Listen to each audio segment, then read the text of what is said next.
Korean Mafia boss Dong-woo woke at 3 a.m. to a hospital calling about his wife being in labor with twins, 8 months after their divorce, and 3 years after doctors told him he was permanently infertile from an injury that destroyed his ability to father children. And when he burst into the delivery room to find his ex-wife Zawadi screaming through contractions with a swollen belly, she whispered, "I'm sorry, I should have told you, but I thought you'd think I cheated because of what the doctors said," before pushing out 2 babies that had his exact face. The moment he held his impossible son and saw his own eyes staring back at him, Dong-woo realized the woman he'd failed so badly that she'd hidden an entire pregnancy from him had just given him the miracle he'd been told could never exist. What this reformed crime boss doesn't know, as he's promising to protect his family, as his brother is already calling to threaten the bastard babies, as his manipulative ex-employee is texting veiled threats about something happening to vulnerable mothers in hospitals, is that accepting these children means his enemies will use them as leverage. His family will try to prove Zawadi cheated to trap him, and the choice between reclaiming the wife he destroyed through his own weakness or losing his children forever starts right now when she wakes up and asks if he even believes they're his. The phone screamed at 3 in the morning, dragging Dong-woo Park from another nightmare about her. He grabbed it with one hand, his other instinctively reaching for the gun under his pillow. 8 months since the divorce, and he still woke up expecting to find Zawadi beside him. "Mr. Park?" A nervous female voice crackled through. "This is Detroit Memorial Hospital. Your wife is in labor." Dong-woo sat up fast, his heart hammering. "You have the wrong number. I don't have a wife." "Sir, the patient listed you as her emergency contact, Zawadi and Kunda. She's asking for you. The babies are coming early and there are complications." The room spun. Zawadi. Babies. None of this made sense. He'd been told by 3 different doctors that he could never father children. The injury from a fight 5 years ago had destroyed that dream forever. It was one of the reasons she'd left him, wasn't it? Among the 1,000 other ways he'd failed her.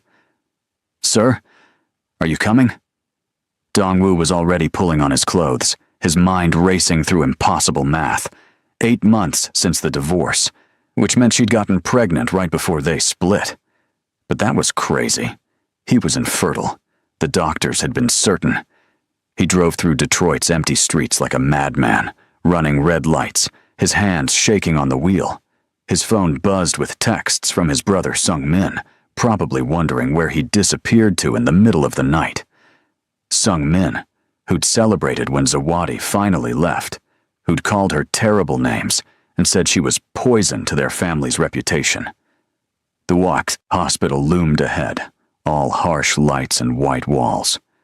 Dong-woo abandoned his car at the entrance and ran inside, his expensive shoes squeaking on the polished floors.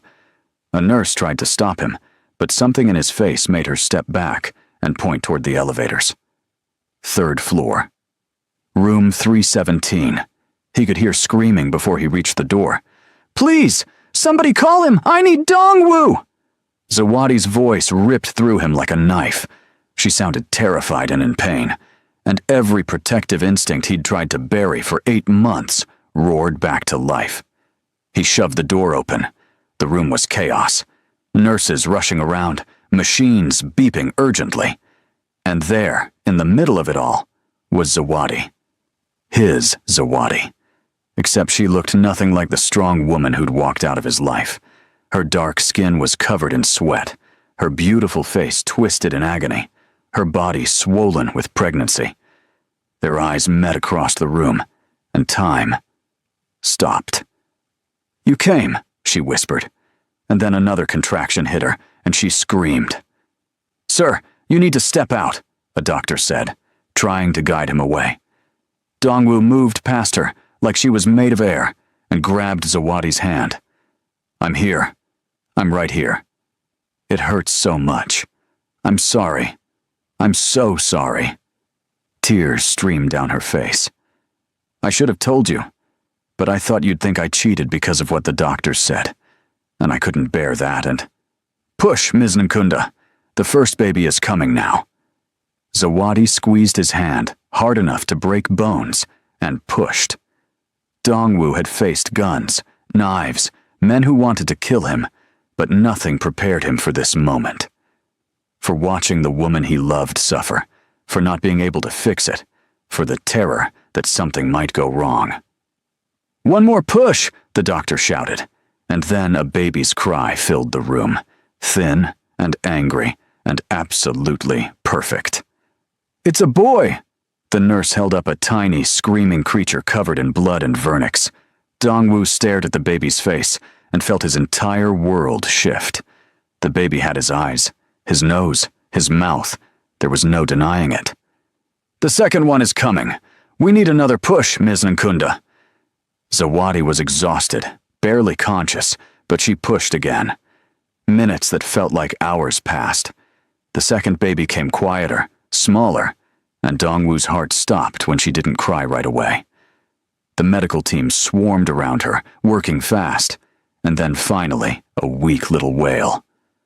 "A girl," the doctor said, relief in her voice. "Both babies are here. Both alive."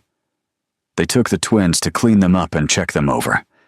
Dongwoo stood frozen, his hand still holding Zawadi's, even though she'd passed out from exhaustion. His children. He had children. Two perfect miracles that shouldn't exist. "Mr. Park?" A doctor approached him, an older woman with kind eyes. "I'm Dr. Rodriguez.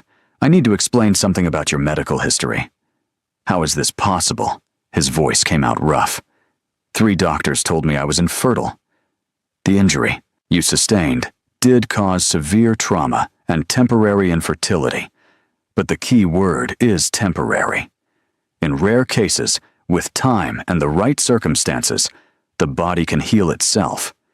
Your sperm count was likely very low, which made natural conception extremely difficult, but not impossible. These babies are nothing short of miraculous, but they are definitely yours. We can run DNA tests if you want confirmation, but Mr. Park?" She gestured toward where nurses were bringing the cleaned and swaddled babies back. "Just look at them." Dongwoo looked. The boy was bigger, already showing a fierce personality as he squirmed in his blankets. The girl was smaller, but her tiny fist was raised like she was ready to fight the world. Both had his features mixed with Zawadi's beauty. Both were absolutely his. A nurse placed the boy in his arms, and Dongwoo had never held something so precious and terrifying. The baby weighed nothing, fit perfectly against his chest, and stared up at him with dark, serious eyes that already seemed to judge him. "Hello, son," he whispered in Korean, his voice breaking. "I'm your father. I didn't know you existed until an hour ago, but I already know I'd kill anyone who tried to hurt you." The baby yawned, completely unimpressed. Movement from the bed made him turn. Zawadi was waking up, her eyes fluttering open. She looked at him, holding their son, and fresh tears spilled down her cheeks. "You believe me?" she asked weakly. "You believe they're yours?" Dongwoo carefully sat on the edge of her bed, still cradling the baby. "How could I not? He has my bad attitude already." A tiny, exhausted laugh escaped her. "I was so scared, so alone. I wanted to call you 1,000 times, but I thought you'd hate me. Think I'd betrayed you with someone else." "Never." The word came out fierce. "I could never hate you, Zawadi, never." The nurse brought the baby girl over, placing her in Zawadi's arms. The little girl immediately settled, as if she knew she was home. Zawadi stared down at their daughter with such love that Dongwoo felt his chest crack open. "They need names," Zawadi whispered. "I waited, because I wanted you to help choose." Before Dongwoo could answer, his phone buzzed aggressively in his pocket. He pulled it out and saw 15 missed calls from Sung Min. Against his better judgment, he answered. "Where are you?" His brother's voice was sharp with suspicion. "You disappeared in the middle of the night without telling anyone. That's dangerous and stupid." "I'm at the hospital." "Are you hurt?" "I'll send men immediately." "I'm fine, more than fine." Dongwoo looked at his children, at Zawadi, and felt something like joy for the first time in 8 months. I'm a father, Sung-min. I have twins, a boy and a girl. The silence on the other end was deafening. Then, cold and cutting. That's impossible. You're infertile, which means your ex-wife is a cheating liar, just like I always said. Get away from her before she traps you with another man's bastards. The rage that filled Dongwoo was volcanic. Watch your mouth. These are my children, mine and Zawadi's. The doctors confirmed it's possible. Doctors can be paid off. DNA tests can be faked. You're being played by a woman who wants back into your money and your life. Come home now, and we'll handle this quietly. Go to hell. Dongwoo hung up and turned off his phone. Zawadi had heard enough to understand. Your family will never accept this. Accept us. I should have stayed away. I should have raised them alone rather than drag you back into this mess. Stop. He moved closer, still holding their son. I've spent 8 months in hell without you. 8 months wishing I could go back and fix everything I broke. Now I'm sitting here with you and our children, with 2 miracles I thought I'd never have. And you think I'm going to walk away because my brother is an idiot? Your whole family hates me, Dongwoo. Your mother sent me messages saying I wasn't good enough, that I was just a poor African girl using you. Your father threatened to have me deported. And Su-yeon, her voice caught on the name of the woman who'd pretended to be her friend while destroying her marriage.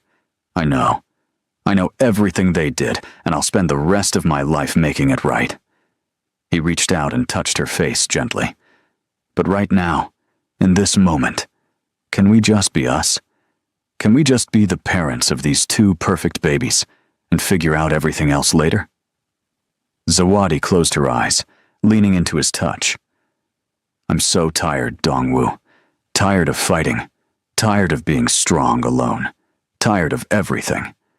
Then let me be strong for you. For all of you. She opened her eyes and studied his face, searching for lies or false promises. Whatever she saw made her nod slowly. Okay, but just for now. Just until I get my strength back. Just for now, he agreed, knowing it was a lie they both needed. There was no just for now with them. There never had been. It was always everything or nothing, burning passion or destroying pain, forever or death. The boy started fussing in his arms, his tiny face scrunching up. Zawadi smiled despite her exhaustion. He's hungry already, determined, like his father. What should we name them? I thought Jiwon for the boy. It means wisdom and first son. And Misun for the girl. Beautiful and good. Korean names, so they'll always have a piece of you, even if... She stopped, not wanting to finish that sentence. Even if we don't make it. Even if this moment is all we get. Jiwon and Misun, Dongwoo repeated, testing the names. They felt right. Perfect. Our son and daughter. A nurse returned to take the babies to the nursery so Zawadi could rest. Dongwoo reluctantly handed over Jiwon, watching as both twins were wheeled away. Alone now, the room felt too quiet, too full of unspoken words and broken promises. Where have you been living? He asked, needing to know everything. How did you survive the pregnancy alone? Columbus, Ohio. Far enough away to not accidentally run into you. I worked at a law office until 7 months. Then I cleaned houses under the table when I got too pregnant to hide it. A friend, McKenna, helped me. She's a nurse from Uganda. She was the only one who knew about the babies. The thought of Zawadi cleaning strangers' houses while pregnant with his children, struggling and afraid and alone, made him feel physically sick. I have money. So much money you could have lived comfortably forever. Why didn't you? Because I wanted nothing from you except love, and that was the one thing you stopped giving me. Her voice was quiet but honest. Your family made me feel like garbage, like I was stealing from you just by existing in your life. I couldn't take your money too. It would have proven them right. Dongwoo had no answer for that. She was right. He'd let his family poison their marriage, let his own insecurities about not being able to give her children push her away, let Soo-yeon manipulate situations until everything fell apart. He'd been a coward, and Zawadi had paid the price. "I'm sorry," he said, the words completely inadequate. "For everything. For not fighting harder for us, for believing the worst, for not protecting you from my family, for all of it. Sorry doesn't fix the past 8 months. It doesn't erase the nights I cried myself to sleep, terrified I'd lose the babies, terrified I'd have to raise them alone, terrified you'd find out and think I'd betrayed you." Her eyes were heavy, exhaustion pulling her under. "But it's a start, I guess." She fell asleep mid-sentence, her body finally giving in to the trauma of childbirth. Dong-woo sat in the chair beside her bed and watched her breathe, studying the face he'd dreamed about for 8 months. She'd lost weight everywhere except her belly, had shadows under her eyes, looked worn down in ways that made his heart ache. He'd done this to her. His weakness, his failure to stand up to his family, his inability to show her she mattered more than anything else in his world. The divorce had been finalized so fast because she'd asked for nothing, wanted nothing except freedom from the pain of being his wife. And now they had children together, 2 tiny humans who would tie them together forever, whether they could fix their broken marriage or not. His phone buzzed again. He'd turned it back on out of habit. A text from Sung-min. "Father wants to see you. Now. Don't make this worse by ignoring family obligations." Another text, this one from Soo-yeon. "I heard the news. Congratulations, I guess. But you know those babies can't really be yours. Don't let her fool you again." And finally, one from his youngest sister, Ji-woo. "Is it true? Do you really have twins? I'm so happy for you, big brother. Don't let anyone tell you this isn't a blessing." At least someone in his family had a heart. Dawn broke through the hospital window, painting Zawadi in soft golden light. Dong-woo made a decision in that moment. He would fix this. Fix them. Fix everything he'd broken. His family would accept Zawadi and the twins, or they'd lose him completely. Soo-yeon would pay for her betrayal. And somehow, some way, he'd convince the woman he loved to give him another chance. But first, he needed to make sure they were safe, because in his world, family meant target. And now he had 3 people who could be used against him by enemies eager for revenge. His phone buzzed one more time, an unknown number, a text that made his blood run cold. "Congratulations on the twins, Park. Such beautiful babies. It would be a shame if something happened to them." Dong-woo was on his feet instantly, his hand on his gun. Someone knew. Someone was already making threats. He looked at Zawadi sleeping peacefully, at the nursery, where his children lay vulnerable and perfect, and felt the old darkness rise up inside him. Let them come. Let anyone try to touch his family. He'd burn the whole world down to keep them safe. The ballroom glittered with fake smiles and real diamonds. Dong-woo hated these charity events, but they were necessary for his cover. To the world, he was just another wealthy businessman with import connections. Nobody needed to know those imports. Sometimes included things that would get him arrested. He stood near the bar, nursing expensive whiskey and counting the minutes until he could leave. His brother had insisted he attend, something about maintaining appearances and building connections with legitimate society. Sung-min loved this stuff. Dong-woo found it exhausting. "Excuse me." "Oh no, I'm so sorry." He turned just as red wine splashed across his custom Italian suit. A young woman stood frozen in horror, an empty glass in her hand, and absolute panic on her beautiful face. "I wasn't looking where I was going, and I just turned too fast, and oh my God, that suit probably costs more than my rent, and I'm so incredibly sorry." The words tumbled out in a rush, her accent marking her as someone who'd learned English as a second language, but spoke it perfectly. Dong-woo looked down at the spreading red stain, then back up at her. She was stunning. Dark brown skin that seemed to glow in the soft lighting. Natural hair pulled back in an elegant style.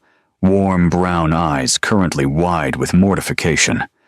She wore a simple black dress that was clearly borrowed or bought second-hand, but she carried herself with more grace than any of the wealthy women in their designer gowns. "It's just a suit," he said in English, keeping his voice calm. "Just a suit? That's Hermenegildo Zegna. I worked at a men's boutique last summer. I know how much those cost. Please let me pay for the dry cleaning, or the replacement. I'll set up a payment plan. I can do $50 a month for the next 10 years if needed." Despite himself, he smiled. "You worked at a men's boutique? I work everywhere. Law student by day, event server by night, weekend, tutor when I can get clients. The American dream, right?" She grabbed napkins from a passing server and started dabbing at his jacket, which only made it worse. "I'm making this catastrophically worse, aren't I?" "Catastrophically," he agreed, amused by her honesty. She stopped and looked up at him, really looked at him for the first time. Something passed between them, an awareness that made the air feel thicker. She stepped back quickly, professional distance reinstated. "I should get my manager. They'll want to file an incident report. You'll probably want to sue the catering company. That's reasonable. I totally understand." "I don't want to sue anyone." Dongwoo removed his ruined jacket and draped it over a chair. "What's your name?" "Zawadi. Zawadi Nkunda." "Zawadi," he repeated, liking how it felt in his mouth. "What does it mean?" "Gift. My mother said I was a gift after everything our family survived." A shadow crossed her face. There and gone. "And you are?" "Dongwoo Park, the import businessman. I saw your name on the donor list. You gave $500,000 to this education charity." She studied him with new interest. "That's generous. Education is important." It was a rehearsed line, something he said at these events without thinking. But looking at her, at the intelligence in her eyes, and the hunger to learn everything, he meant it for the first time. "It's everything," she corrected. "It's the difference between surviving and actually living. It's how people like me escape the past and build something new. People like you? Refugees, immigrants, people who came here with nothing but hope and stubbornness." She realized she was still holding the wine-stained napkins and looked around for somewhere to dispose of them. "I should let you get back to your evening. Again, I'm really sorry about your suit. Have dinner with me." The words came out before Dongwoo fully thought them through. He didn't do this, didn't ask women out randomly, didn't mix his personal life with anything that might expose his real business. But something about Zawadi made him want to break his own rules. She blinked, confused. "I'm working. I can't just leave. Tomorrow then. Or the day after. Whenever you're free. You want to have dinner with the woman who just ruined your very expensive suit? I want to have dinner with the woman interesting enough to work 3 jobs while studying law. The woman who knows men's fashion and defines education as the difference between surviving and living." He pulled out his phone. "Your number?" She hesitated, clearly torn between interest and self-preservation. "You don't know anything about me. That's why people have dinner, to learn about each other. I'm not rich. I can't go to fancy places. I know a good Ethiopian restaurant in Midtown, very casual, best food in Detroit." Her expression softened. "You know Ethiopian food. I know enough to know I want to learn more, from someone who can teach me." Zawadi bit her lip, considering. Around them, the party continued, wealthy people mingling and making deals. She was supposed to be invisible, just another server in black and white. But Dongwoo was looking at her like she was the only person in the room. "Okay," she said finally, pulling out her own phone. "But if this is some kind of weird rich guy thing where you collect charity cases, I'm out immediately." "Not a charity case," A dinner. Between two people who might enjoy each other's company. They exchanged numbers. Her fingers brushed his when she took his phone to enter her contact information, and that spark of awareness flared again. She felt it too, he could tell by the way her breath caught. "I should get back to work before I'm fired," she said, stepping away. "Zawadi?" She turned back. "Thank you for ruining my suit. Best thing that's happened to me in years." Her smile transformed her face, bright and genuine and absolutely beautiful. "You're very strange, Dongwoo Park." He watched her disappear into the crowd, already planning their dinner.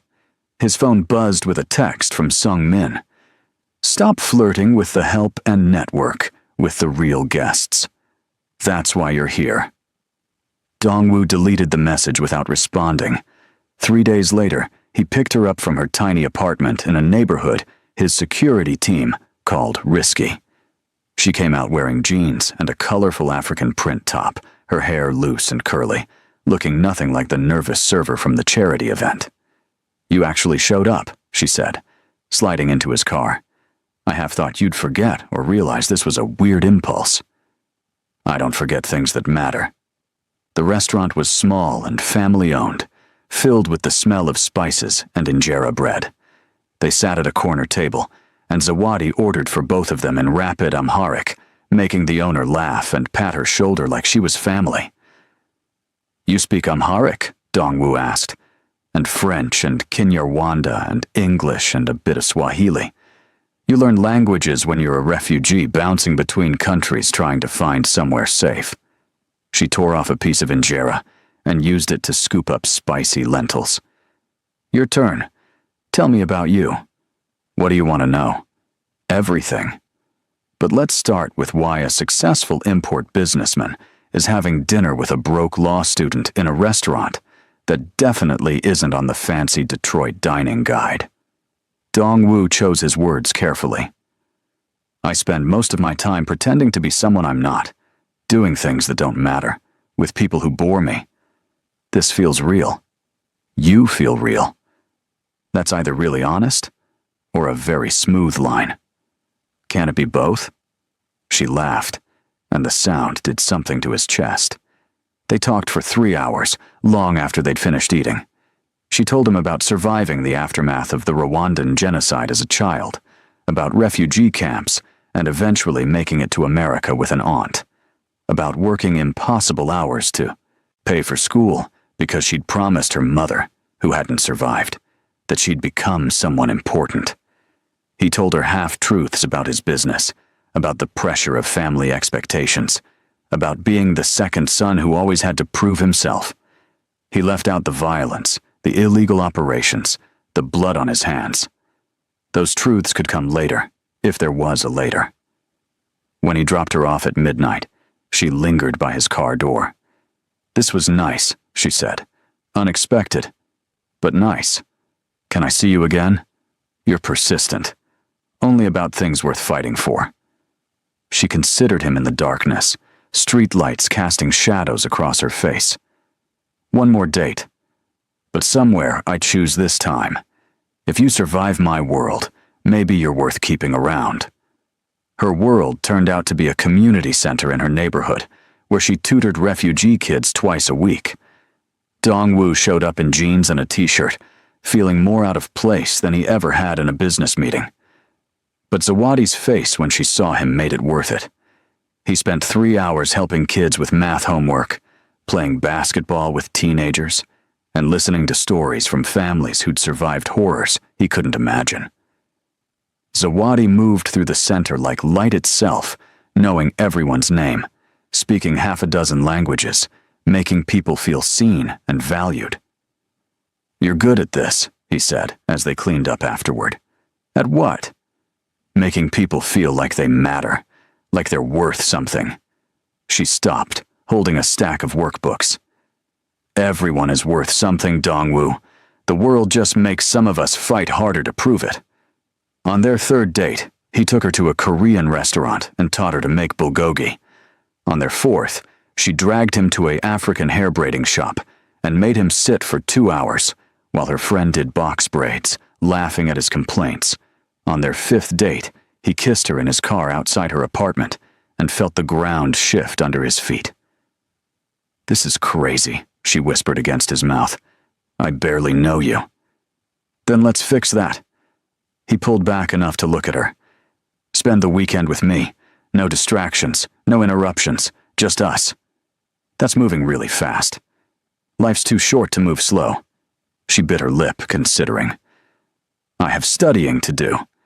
Bring your books. And laundry. I have a washing machine. And I'm supposed to tutor on Saturday. We'll be back in time." She studied his face, looking for red flags or reasons to say no. "Where would we go?" "My place. It's outside the city, quiet, private. You can leave whenever you want." "But Zawadi?" He tucked a curl behind her ear. "I really want you to stay." The heat in his voice made her shiver. She'd been alone for so long, focused only on survival and success. The idea of letting someone in, of being vulnerable, terrified her. But something about Dong-woo felt right in ways she couldn't explain. "Okay," she whispered. "One weekend?" His house wasn't what she expected. It was large, but not ostentatious, modern but warm, with huge windows overlooking woods. She explored while he made dinner, noting the expensive security system, the lack of personal photos, the way everything felt slightly staged, like a showroom. "You don't really live here, do you?" she asked over pasta. "What makes you say that?" "No pictures, no mess, no personality. This is where you sleep sometimes, not where you live." She was too observant. It was going to be a problem. "I travel a lot for work, haven't really made it home yet." After dinner, they sat on his couch with wine and talked until the conversation died into something heavier. The attraction between them had been building for weeks, and now, alone in his house with no interruptions, it became impossible to ignore. "I should probably go to bed," Zawadi said, not moving. "You said there was a guest room?" "Down the hall." Dong-woo didn't move either. "But you're welcome to stay here." "That's probably a bad idea." "Probably." Neither of them moved. The air felt electric, charged with possibility. Zawadi set down her wine glass with shaking hands. "I haven't done this in a long time," she admitted. "Haven't let anyone close. Haven't trusted anyone enough. We don't have to do anything you're not ready for." "That's the problem. I'm ready. Too ready. And that scares me." Dong-woo reached out slowly, giving her time to pull away. When she didn't, he cupped her face gently. "You scare me too. The way I feel about you after only a few weeks scares the hell out of me." "How do you feel?" "Like I've been waiting my whole life and didn't know it until I met you." She kissed him first, closing the distance between them with sudden certainty. The kiss started soft, but quickly turned desperate. Weeks of tension and attraction and careful restraint burned away in seconds. His hand slid into her hair, hers gripped his shirt, and they kissed like they were drowning, and each other was air. "Zawadi," he breathed against her mouth. "Tell me to stop if you want to stop. Don't stop. Please don't stop." They barely made it to his bedroom. Clothes fell away between kisses. Hands explored skin that had been hidden. And when they finally came together, it felt like coming home. She was fire in his arms, passionate and demanding and giving. He was gentle and fierce at once, making her feel cherished and desired and absolutely alive. Afterward, tangled in his sheets with her head on his chest, Zawadi traced patterns on his skin. "This changes things," she whispered. "Good." "Dong-woo, I need you to be honest with me. About everything. About who you really are and what you really do." She propped herself up to look at him. "Because I'm falling for you way too fast, and I can't afford to be stupid about this." He should have told her then, should have confessed everything. But looking at her face soft with trust and new love, he couldn't destroy it yet. "I'm just a man who can't believe his luck," he said instead. A man who wants to spend every possible moment with the most incredible woman he's ever met. It wasn't a lie, exactly, but it wasn't the truth either, and that half-truth would eventually destroy them both. 6 months of dating flew by in a blur of stolen nights and passionate mornings. Zawadi practically lived at Dongwoo's house now, keeping clothes in his closet and her textbooks scattered across his coffee table. She studied while he worked, and when he came home, they'd cook together and talk and make love like the world might end tomorrow. But cracks were starting to show.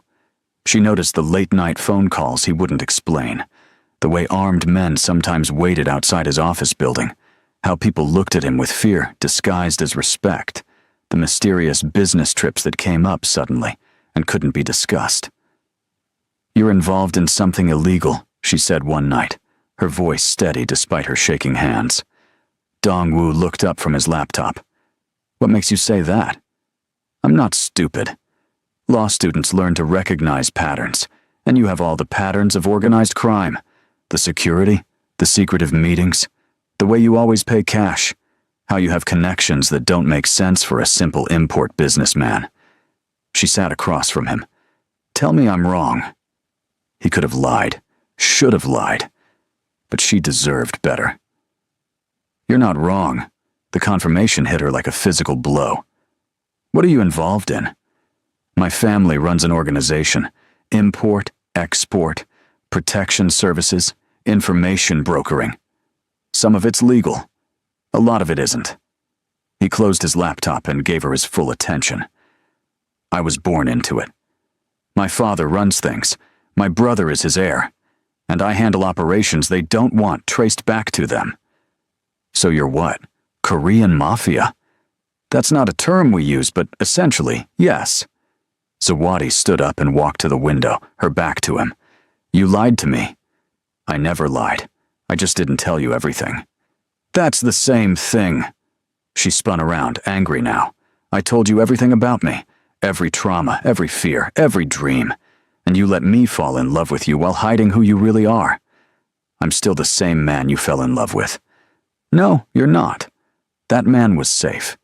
This man has people who want to hurt him, which means they can hurt me too." Her voice broke. "I survived a genocide, Dongwoo. I came to this country to be safe, to build a clean life away from violence and death. And now I find out I'm dating someone who lives in that world by choice." Dongwoo stood and moved toward her, but she held up a hand to stop him. "Don't. I need to think." She left that night, going back to her tiny apartment she'd kept just in case. For 3 days, she didn't answer his calls or texts. Dongwoo was going insane, resisting the urge to show up at her door or use his connections to track her every move. On the 4th day, she finally texted, "Meet me at the Ethiopian restaurant." 7 p.m. He arrived early and paced until she showed up looking tired and sad. They ordered food neither of them touched. "I talked to my aunt in Rwanda," Zawadi said quietly. "Told her about you, about what you do. She said I should run as far away as possible, that men like you only bring pain." Dongwoo's heart sank. "And what do you think?" "I think she's probably right. I think the smart choice is to walk away now before I'm in too deep." She looked up at him with tears in her eyes. "But I also think it's already too late. I'm already in too deep. I love you, and I don't know how to stop." "Then don't stop. Let me protect you. Let me. Someone followed me yesterday." The world stopped. "What?" "A black car. It tailed me from class to my apartment. When I went inside, it parked across the street and waited. I called the police, but it left before they arrived." Her hands shook around her water glass. "That's your world, isn't it? People following, threatening, using whoever is close to you as leverage." Dongwoo was already pulling out his phone, texting his head of security. This was his worst nightmare. Someone had noticed Zawadi, marked her as important to him, and now she was in danger. "Pack your things. You're moving in with me permanently where I can protect you." Running to you for protection is exactly how I lose my independence, my safety, everything I've built. And staying alone in an apartment someone already tracked is how you get hurt or killed. He forced himself to calm down. Zawadi, please. Let me fix this. Let me keep you safe. That night, men Dongwoo trusted moved Zawadi into his house with a full security detail. She was furious and terrified and exhausted. While she slept, he made phone calls and called in favors. By morning, he knew exactly who'd sent the tale. A rival organization testing his weaknesses. They'd been watching him for months, waiting for an opportunity, and his relationship with Zawadi had given them exactly what they needed. I'm going to handle this, he told her over breakfast, but I need you to stay here with security until it's resolved. How are you going to handle it? The look on his face told her everything. Violence, blood, things she didn't want to know the details of. This is what my aunt warned me about, she whispered. This is who you are when you're not being gentle with me. Yes, this is who I am. He knelt in front of her chair. I'm not a good man, Zawadi. I've done terrible things. But I swear on my life that I will never let those things touch you. I will keep you safe, no matter what it costs me. She touched his face gently. What if keeping me safe means letting me go? Then I'll let you go, if that's what you want. It's not what I want, she said, tears streaming down her face. But I don't know if what I want is possible. Dongwoo left that afternoon with 6 men and came back 12 hours later, covered in someone else's blood. Zawadi helped him clean up without asking questions. When they finally crawled into bed at dawn, she held him tight. Is it over? She asked. For now. Will there always be a for now? Will we ever be completely safe? He didn't answer because they both knew the truth. As long as he was in this life, there would always be threats, always danger, always blood. 2 weeks later, he asked her to marry him. They were cooking dinner together, something simple and domestic.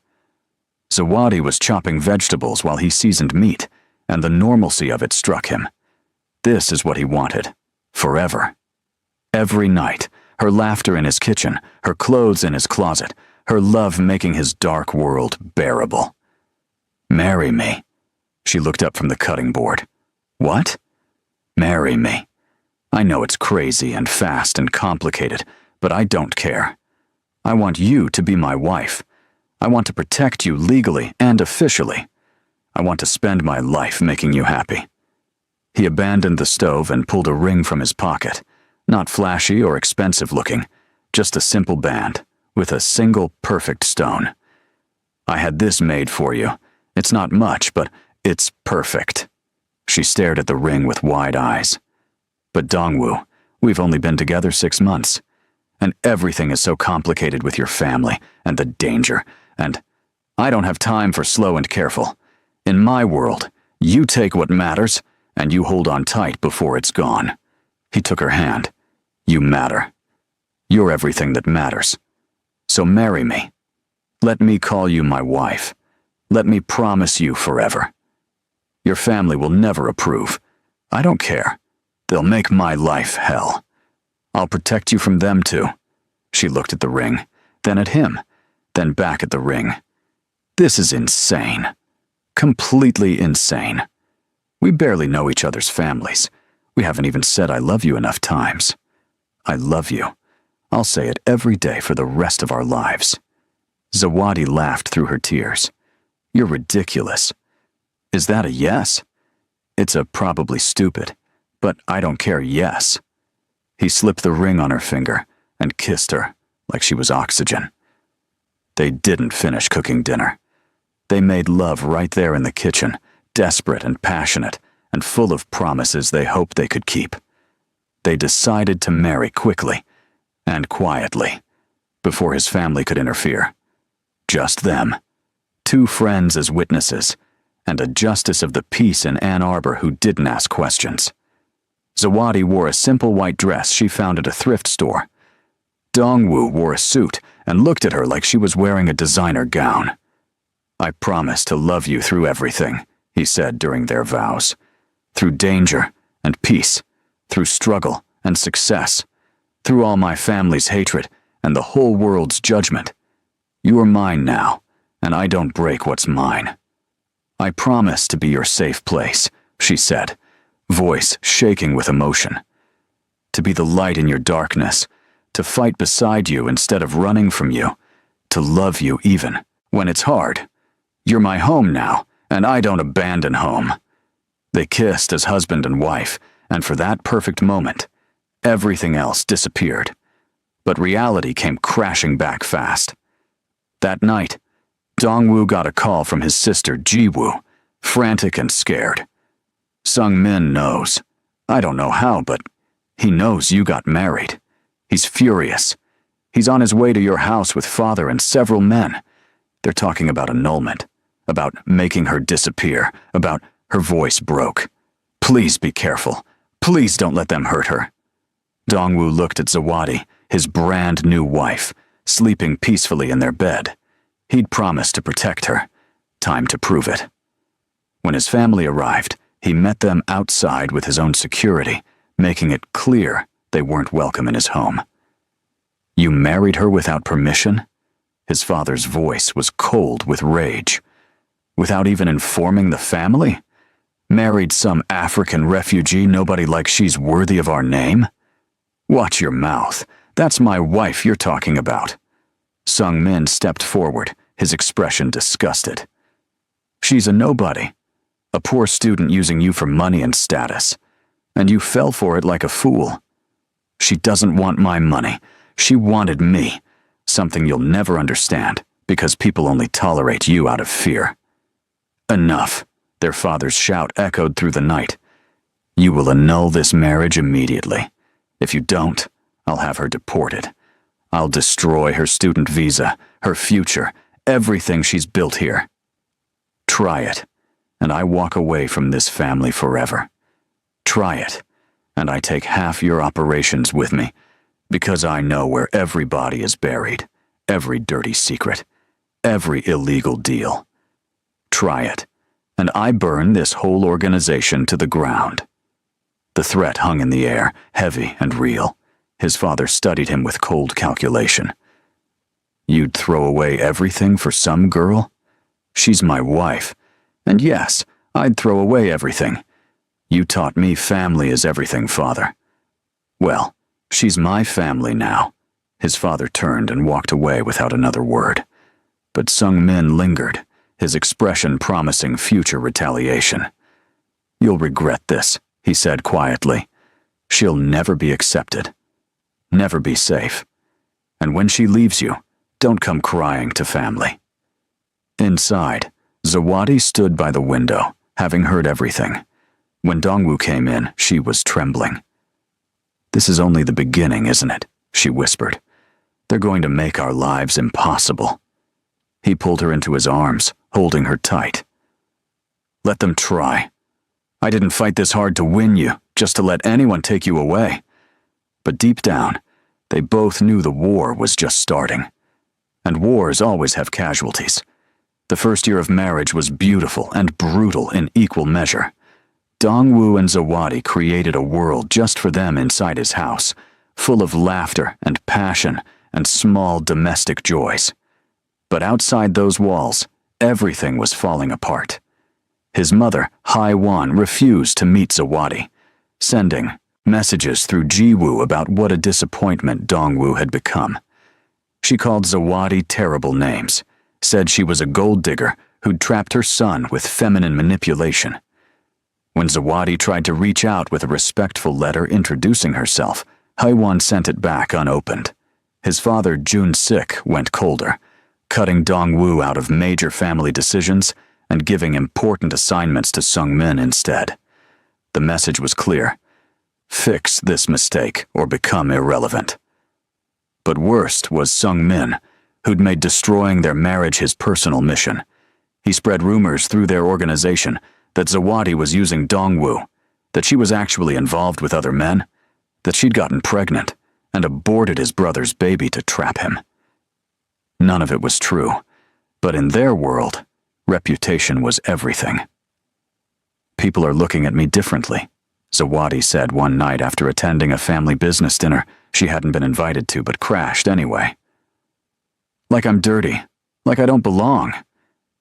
They're jealous and small-minded. No, they're your family, and they hate me." Dongwoo pulled her close, hating how defeated she sounded. "We just need time. They'll see how incredible you are eventually." But time only made things worse. Su-yeon, his second in command, started showing up more frequently. She'd worked for Dongwoo for 3 years, always professional, always efficient. What he hadn't known was that she'd been in love with him the entire time, waiting for the right moment to make her move.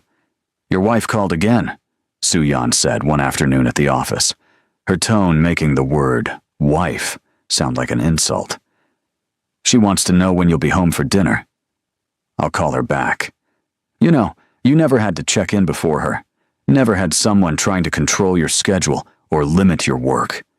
She perched on his desk, too close to be appropriate. "Don't you miss your freedom?"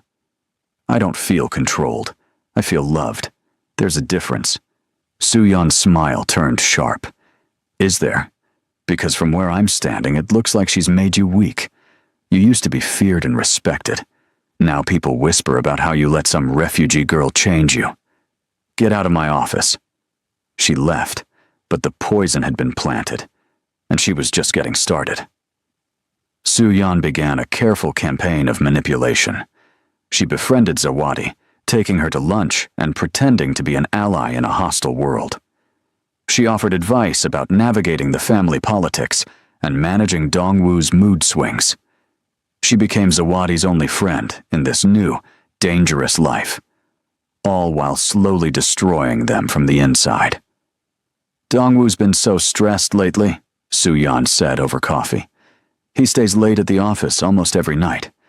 I worry about him." "I know. He comes home exhausted." Men like him need someone who understands their work, someone who can handle the pressure without adding to it. She squeezed Zawadi's hand sympathetically.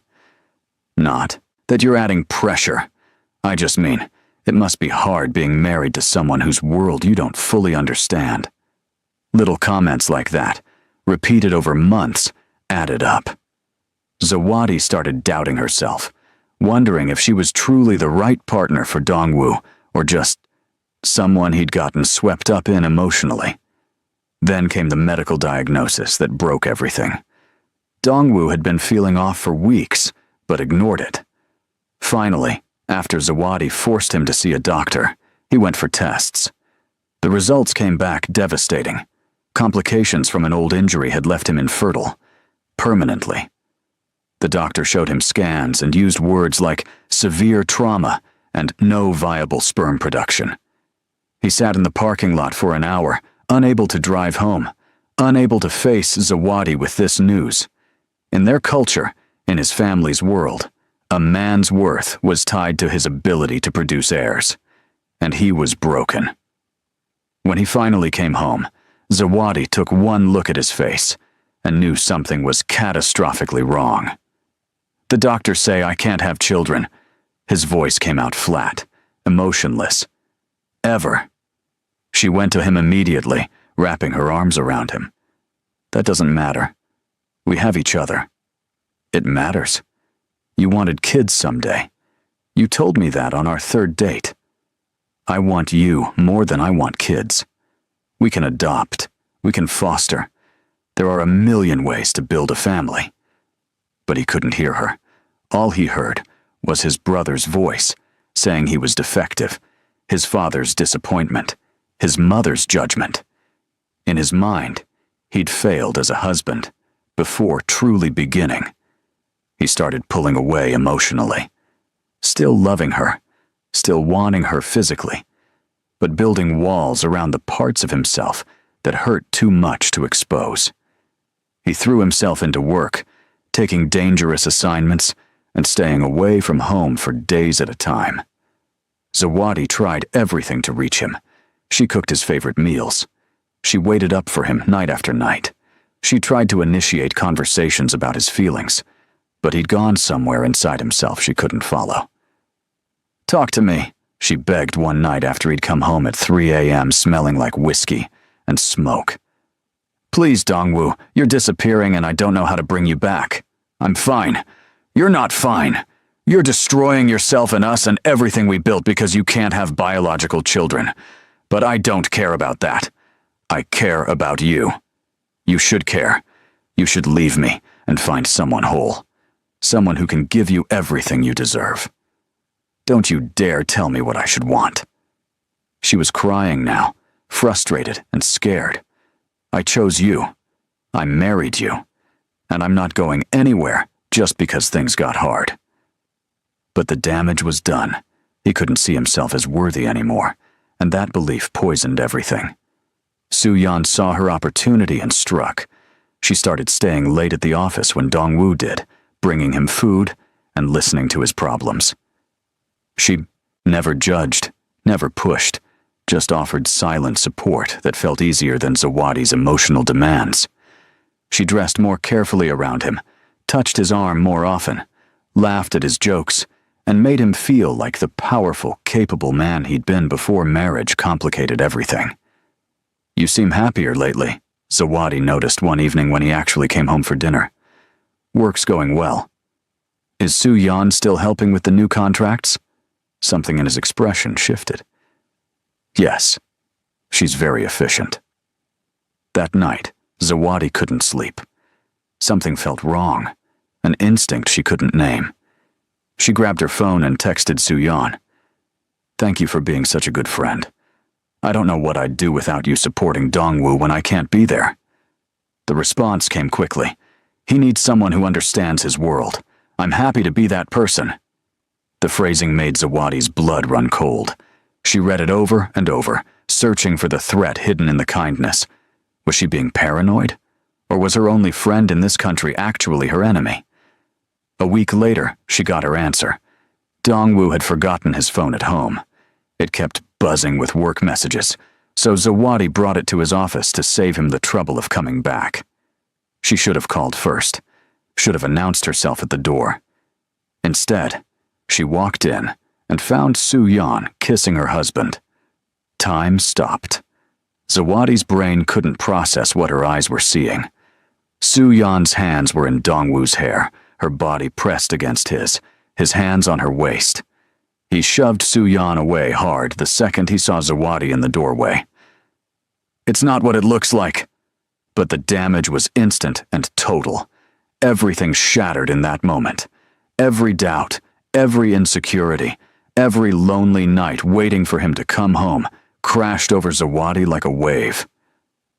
How long? Her voice came out steady despite the screaming inside her head. Zawadi, she kissed me. I was about to push her away. Soo-yeon smoothed her dress with a small smile. I'll give you 2 privacy. She walked past Zawadi, pausing to whisper, He's too good for you. He always was. Zawadi stood frozen, staring at the man she'd given up everything for. The man she'd married despite his dangerous world, despite his family's hatred, despite every logical reason to run. The man who'd promised forever, but apparently had been lying.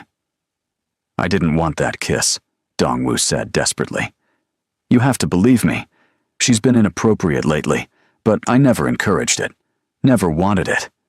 But you kept her around, kept staying late with her, kept confiding in her instead of me. Because you kept pushing, kept trying to talk about feelings and fix things when I just needed space to deal with everything. So, you emotionally cheated with your coworker instead of working on our marriage? I didn't cheat. Nothing happened. Something just happened, Dongwoo. I saw it with my own eyes. She was shaking now, adrenaline and heartbreak making her feel sick. Was she telling the truth? Are you too good for me? Did you finally realize your family was right? That I'm just some poor refugee who doesn't belong in your world? Never. Zawadi, never. He moved toward her, but she stepped back. Don't touch me. The words hit him like a physical blow. She'd never refused his touch before. Even during their worst fights, they'd always found their way back to each other physically. but something in her eyes had gone dark and distant. "I need time to think," she said quietly. "Don't come home tonight. Stay at a hotel or go to your family's house. I don't care. Just give me space." She left his office and his building and drove home in a daze. When she got there, she packed a bag mechanically, moving through the house they'd built together like a ghost. Evidence of their love was everywhere. Photos from their secret wedding, her law books on his shelves, his Korean cookbooks next to her African spice collection. A year ago, she'd been so happy, so certain. Now she couldn't breathe in this house without feeling like the walls were closing in. She called a lawyer the next morning, filed for divorce the day after that, moved into a tiny apartment in Columbus within a week. It happened so fast that Dong-woo barely had time to process what was happening before it was done. He showed up at her new apartment, frantic and desperate.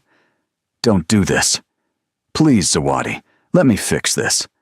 Let me prove to you that nothing happened with Soo-yeon. I saw something happen. A kiss I didn't want. A kiss I immediately stopped. But you created the situation where it could happen. You pulled away from me. You chose to confide in her instead of working on us. You made me feel like I wasn't enough, like our marriage was a burden you regretted." She wrapped her arms around herself. "I can't live like that, Dong-woo. Always wondering if I'm good enough, always competing with your work and your family and women who understand your world better than I ever will. You're giving up. After everything we survived, you're just giving up. No, I'm choosing myself for the first time in a year. I'm choosing peace over constant battle. I'm choosing to leave before I lose myself completely." The divorce was finalized quickly. She asked for nothing, wanted nothing except to be free. No money, no alimony, no property division. Just a clean break and permission to disappear. What neither of them knew was that their last night together before she moved out, a desperate and tearful goodbye where anger turned to passion and they made love like they were dying, had created an impossible miracle. 8 months later, Zawadi would give birth to twins that shouldn't exist. But first, both of them had to survive 8 months of separate hell. Before we continue to the next chapter, if you're enjoying this story, subscribe to our channel so you don't miss what happens next. Drop a comment telling us where you're watching from, and hit that like button if you're rooting for Dong-woo and Zawadi to find their way back to each other. Columbus, Ohio was nothing like Detroit. Smaller, quieter, lonelier. Zawadi's new apartment was a studio in a neighborhood that wasn't quite safe, but was all she could afford on a student budget. She'd left behind everything from her marriage, except clothes and books, wanting no reminders of what she'd lost. The first month after the divorce was survival mode. She finished her semester through sheer willpower, working 2 jobs to pay rent and tuition. At night, she cried into her pillow, mourning the loss of the man she loved and the future they'd planned together. She didn't know yet that part of him was growing inside her. In Detroit, Dong-woo fell apart slowly, and then all at once. He fired Soo-yeon the day after Zawadi left, but the damage was irreversible. His family was satisfied, thinking the problem had solved itself. Only Ji-woo understood what her brother had lost. "You're killing yourself," she said, finding him in his office at 4 a.m., surrounded by empty bottles. "This isn't grieving, this is destruction. She's gone. What does it matter? It matters because you're still alive, even if you wish you weren't." Ji-woo took the bottle from his hand. "And because she left for a reason. You failed her, big brother. You let everyone poison your marriage instead of protecting it. I know. Knowing isn't enough. You have to be better. Do better." But how could he be better when the only person who made him want to be better was gone? He threw himself into the family business with reckless intensity, taking assignments that should have gotten him killed. He stopped caring about safety, about consequences, about tomorrow. His father noticed and approved, thinking Dong-woo had finally come to his senses and prioritized family over feelings. Only Sung-min saw the truth.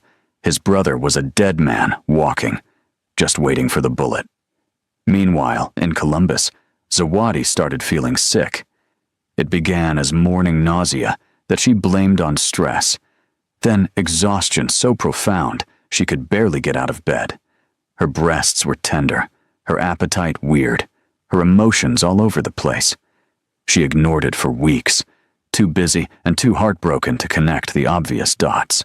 It was her coworker at the coffee shop who finally said it. "Girl, you might want to take a pregnancy test. You've been running to the bathroom every morning for 2 weeks." Zawadi laughed it off. "I can't be pregnant. My ex-husband is infertile. The doctors were really clear about that." But the seed of doubt was planted. That night, she bought 3 different tests from 3 different stores, just to be sure. She lined them up on her bathroom counter and peed on each one with shaking hands. All 3 came back positive within seconds. She stared at those little plus signs and felt her entire world shift. Pregnant. She was pregnant. But that was impossible. The doctors had said Dong-woo couldn't father children. Multiple specialists had confirmed it. So either the tests were wrong, or the doctors had been wrong, or the alternative was too horrible to consider, that she'd somehow gotten pregnant by someone else, even though she'd been faithful to Dong-woo from their first date until the day she left. The timeline didn't even make sense for that theory. But would he believe her?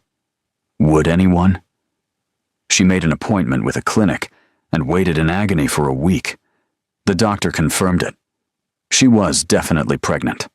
About 9 weeks along, which matched perfectly with that last desperate night with Dong-woo before she moved out. "Your hormone levels indicate a strong pregnancy," the doctor said, studying her blood work. "Actually, these numbers suggest you might be carrying multiples. We'll need an ultrasound to confirm." Twins. The ultrasound showed 2 tiny heartbeats, 2 little blobs that would become her children. Their children. The miracle that shouldn't be possible.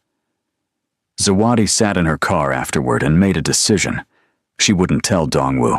He'd either think she was lying, that she'd cheated and was trying to trap him with another man's babies, or he'd believe her and feel obligated to come back, to try to make things work for the sake of children neither of them had planned for.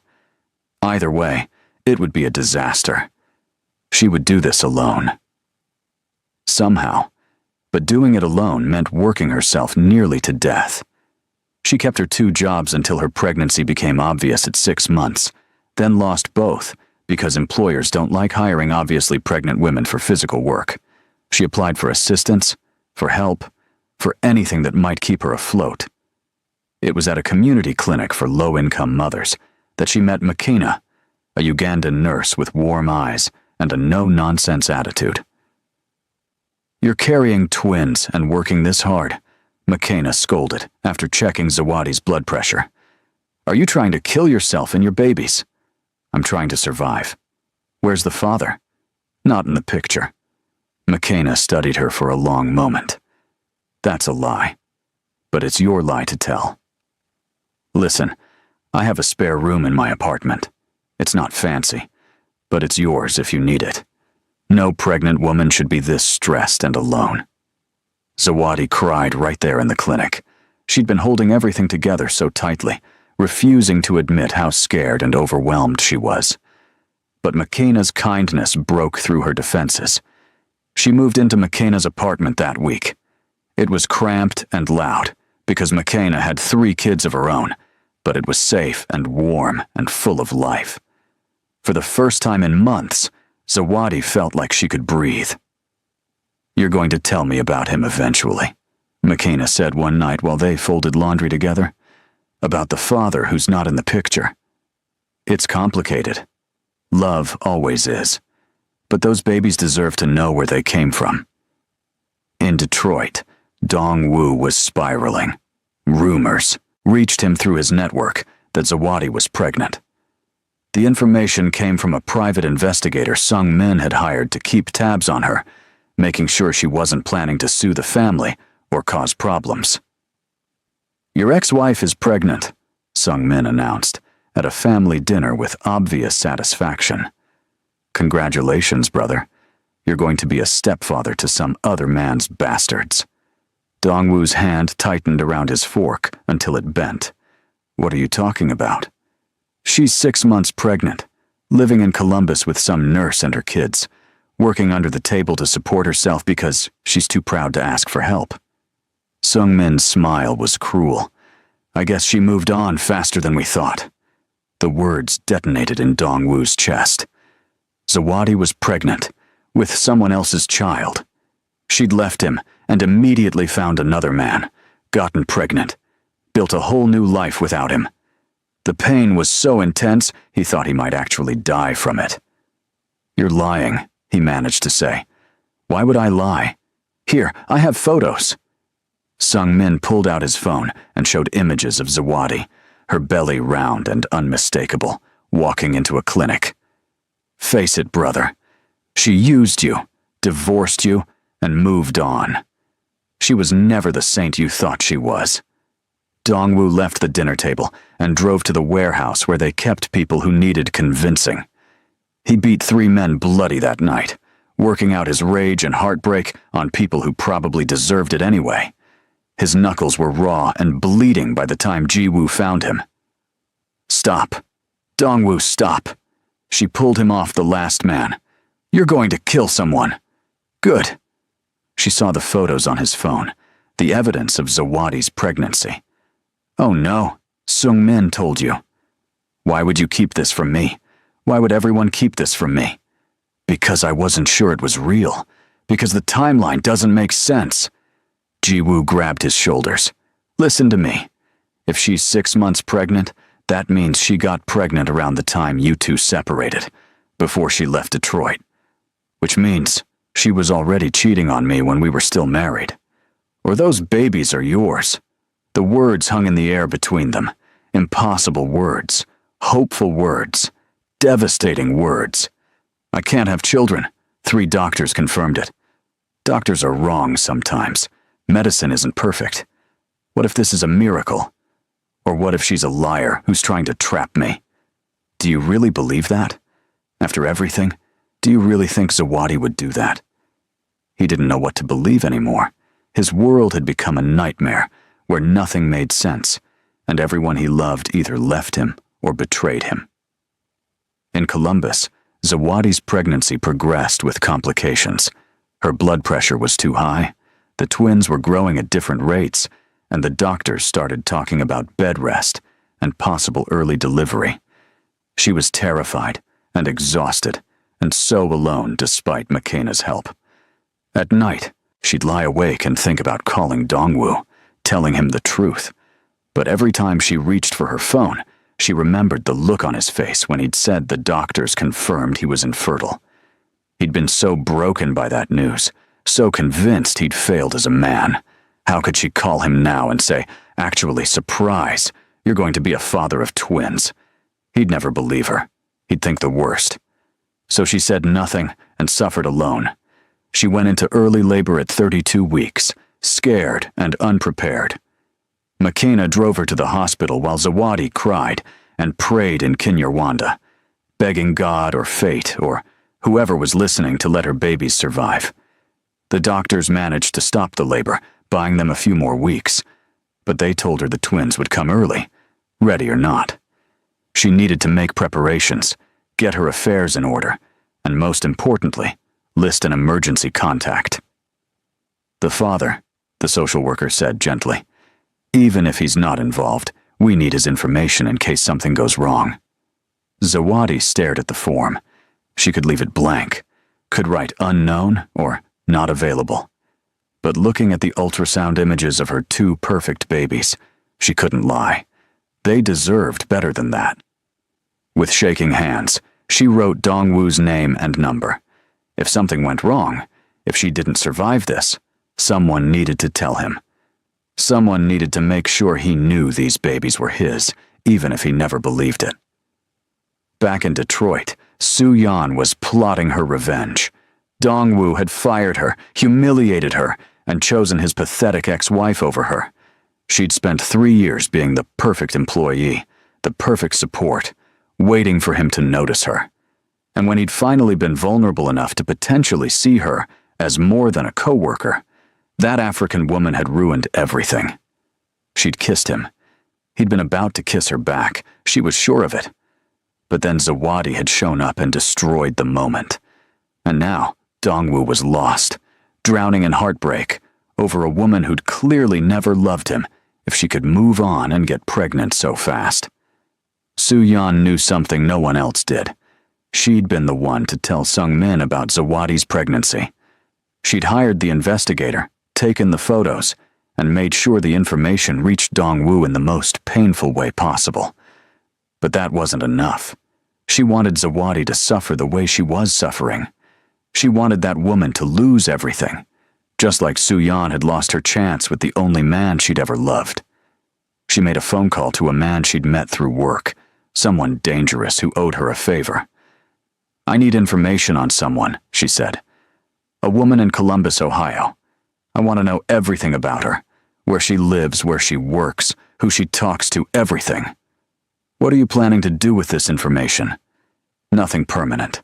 I just want to scare her a little, make her understand that she can't ruin people's lives and walk away unscathed."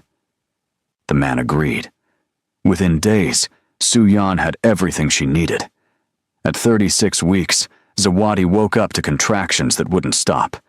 This time, the babies were coming, and there was no preventing it. McKenna drove her to the hospital at 3 in the morning, holding her hand while Zawadi screamed through contractions. "Emergency contact?" the nurse asked, holding a clipboard. Zawadi gave them Dongwoo's information through tears. "But don't call him yet. Only if something goes really wrong. Please." The nurse made a note. "We'll respect your wishes." But as the labor progressed and complications mounted, the medical team made the call anyway. Standard procedure for high-risk deliveries. Someone needed to be contacted. Someone needed to know. At 3 a.m., Dongwoo's phone rang with the call that would change everything. "Mr. Park, this is Detroit Memorial Hospital. Your wife is in labor." And just like that, 8 months of separate hell ended. The truth was about to come out, whether either of them was ready for it or not. The call came from Detroit Memorial, not Columbus. In her panic and pain, Zawadi had told McKenna to take her to Detroit, to the hospital closest to where Dongwoo lived. Some part of her, even after everything, still wanted him there. Still needed him. She just hadn't been brave enough to call him herself. After hanging up on his brother that night at the hospital, Dongwoo turned his phone back on to find it exploding with messages. Most were from Sung-min, filled with threats and demands that he return home immediately.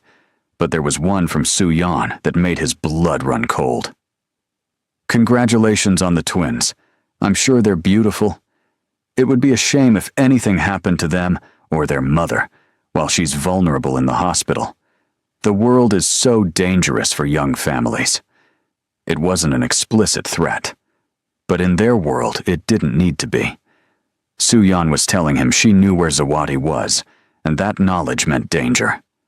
Dongwoo made 3 phone calls, first to his head of security, demanding round-the-clock protection for Zawadi's hospital room. Second, to Ji-woo, asking her to come stay with Zawadi so she wouldn't be alone. Third, to a contact in law enforcement, who owed him a favor, requesting that Soo-yeon be monitored for any suspicious activity. When he returned to Zawadi's room, she was asleep, exhausted from delivery and blood loss. The twins were in the nursery being checked over by specialists. Dongwoo stood in the doorway and watched her breathe, processing everything that had happened in the past 6 hours. He was a father. The words didn't feel real yet. 2 tiny humans existed now who were half him, half her, all miracle. Children he'd been told he could never have, born from a woman who'd left him because he'd failed her in every way that mattered. A nurse approached quietly. "Mr. Park, your daughter needs to go into the NICU for observation. Her oxygen levels are slightly low, probably from being Early. Nothing to panic about. But we want to monitor her closely. Fear gripped his chest. Is she going to be okay? Most likely, yes. But early babies sometimes need extra support. The nurse's smile was kind. Your son is doing great, though. Strong lungs, good weight, fighting the world already. Dongwoo followed her to the nursery and looked at his children through the glass. Jiwon was indeed fighting, squirming in his bassinet and making angry faces at the nurses trying to swaddle him. But Mi-sun was so small and still, hooked up to monitors that beeped softly. "Can I hold her before you take her?" he asked. They let him into the nursery, helped him wash his hands and put on a gown. A nurse placed Mi-sun in his arms carefully, and Dongwoo looked down at his daughter's tiny face. She had Zawadi's nose and his eyes, delicate features that looked too fragile for this harsh world. "Stay strong, little one," he whispered in Korean. "You have to stay strong because your father doesn't know how to do this without you. You and your brother are the only good things I've ever helped create." Mi-sun's tiny hand wrapped around his finger, her grip surprisingly firm. In that moment, Dongwoo fell completely, irrevocably in love. Whatever happened with Zawadi, whatever complications arose from their broken marriage, these children were his purpose now. His reason for becoming better than he'd been. They took Mi-sun to the NICU, and Dongwoo returned to Zawadi's room. She was awake now, talking quietly with Jiwoo, who'd arrived while he was with the babies. "Your sister brought me food," Zawadi said, not quite meeting his eyes. Real food, not hospital garbage. "Someone has to take care of you since you clearly won't take care of yourself," Jiwoo said with affection. "Dongwoo told me you worked 2 jobs while pregnant with twins. Are you insane?" "I needed to eat." "You could have called, asked for help. Pride isn't worth dying over." It wasn't pride. Zawadi finally looked at Dongwoo. "I thought he'd think I was lying, that I'd cheated and was trying to trap him with babies that weren't his. I couldn't bear him looking at me like that." "But they are his," Jiwoo said firmly. "You only have to look at Jiwon to see that. He has the Park family scowl already." A small smile crossed Zawadi's face. "He does, doesn't he? Even when he was crowning, I could see his angry little face and thought, that's definitely Dongwoo's son." The 3 of them sat in silence for a moment, the weight of 8 months of separation and pain hanging heavy in the room. "I need to tell you something," Dongwoo said. "Su-yeon sent me a message. She knows you're here, and she made a veiled threat about something happening to you and the babies." Zawadi's face went pale. "She found me?" "Someone did. I've arranged security for your room, and I'm moving you somewhere safe as soon as the doctors clear you for discharge. No arguments. I don't have money for... This isn't about money. This is about keeping our children safe from people who want to hurt me by hurting you." His voice was hard, the voice of the man who'd survived in a brutal world for decades. "You can hate me, refuse to speak to me, demand I stay out of your life after this. But right now, while you're vulnerable, you will accept my protection." She wanted to argue. He could see it in her eyes. But she was too tired, too scared, too aware that he was right. "Okay," she whispered.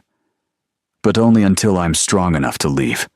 Then I'm taking my babies, and going somewhere you'll never find us." The words hurt, but he'd earned them. Fair enough. Over the next 3 days in the hospital, they existed in a strange limbo. Dongwoo stayed close, helping with the babies when Zawadi was too exhausted, bringing her food from restaurants she'd loved when they were married, running interference with medical staff and hospital administration. They were careful around each other, painfully polite, neither willing to address the elephant in the room. What happened now? Mi-sun stabilized quickly and was released from the NICU after 48 hours. Zawadi held her daughter for the first time without tubes and wires and cried so hard the nurses worried something was wrong. "She's perfect," Zawadi kept saying. "Both of them are so perfect." "They get it from you," Dongwoo said quietly. She looked at him with red, swollen eyes. Don't do that. Don't say sweet things and make this harder than it already is. I'm just stating facts." But the tenderness in his voice was unmistakable, and it broke something loose in Zawadi's chest. She'd spent 8 months building walls, convincing herself she could hate him, that what they'd had wasn't worth the pain. But seeing him with their children, watching him cradle Mi-sun with such gentle reverence and laugh at Ji-won's antics, reminded her of everything she'd loved about him. This was the man who'd pursued her after she'd spilled wine on him, the man who'd learned to make injera from scratch because he knew it made her feel at home, the man who'd stood up to his entire family for her, who'd married her in secret because he couldn't wait another day to call her his wife.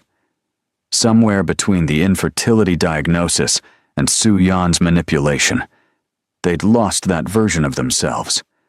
But were those people still in there somewhere? Could they find their way back? The day they were discharged, Dong-woo had everything arranged.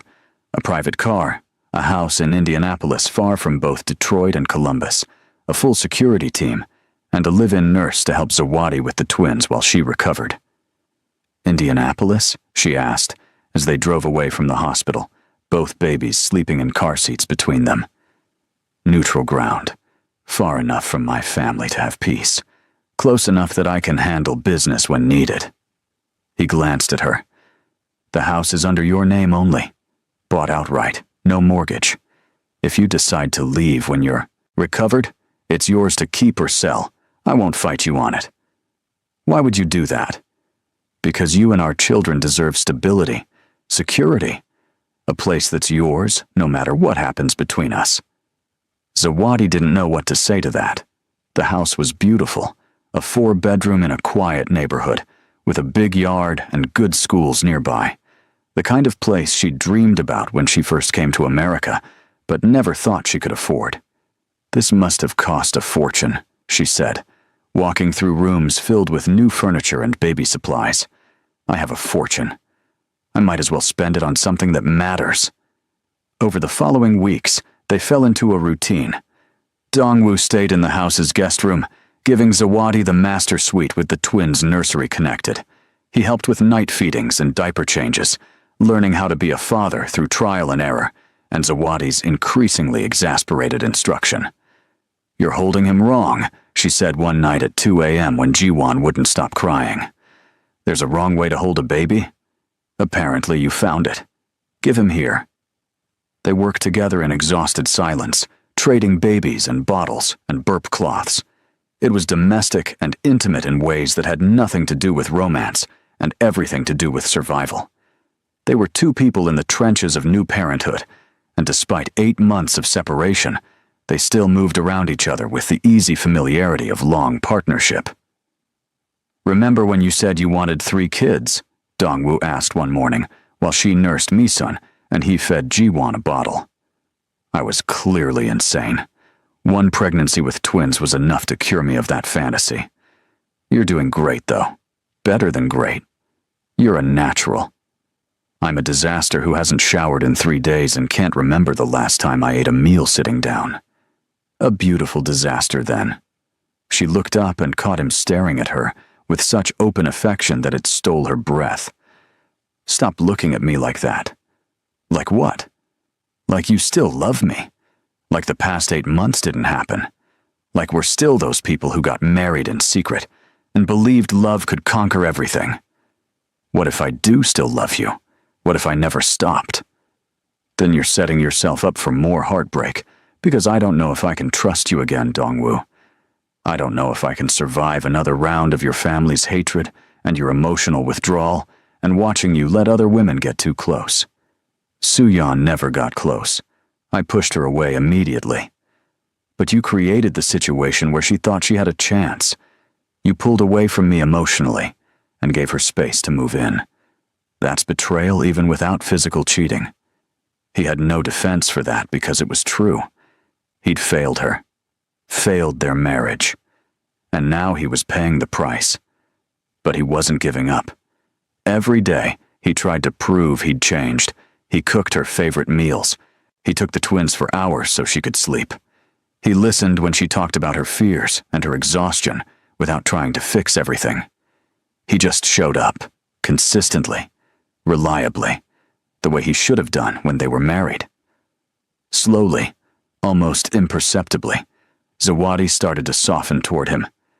One night, she came downstairs to find him asleep on the couch, Ji-won sleeping on his chest. Both of them were snoring softly, Ji-won's tiny fist clutching Dongwoo's shirt. The sight made her heart ache with such fierce love and longing that she had to sit down. This was what she'd wanted, what they'd lost. A family. A partner who showed up. A man who loved their children with the same intensity he'd once loved her.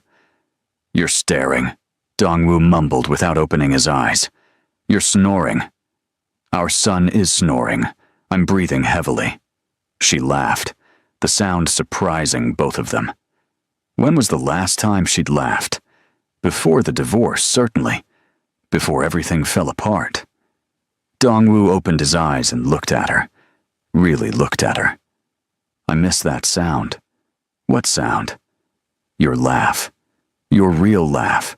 Not the polite one you use with nurses and doctors. The one that means you're actually happy." "I'm not sure I remember how to be actually happy." "Then let me remind you." He sat up carefully, cradling Ji-won. "Let me spend every day for the rest of our lives making you laugh like that again. Dongwoo, I know I don't deserve another chance. I know I destroyed what we had through my own weakness and stupidity. But those babies deserve parents who at least try to make it work. And I'm asking you, begging you, to let me try." Zawadi looked at her son sleeping peacefully in his father's arms, at the man who'd given her more pain and more joy than anyone else in her life. Could they really fix this? Could trust be rebuilt from broken pieces?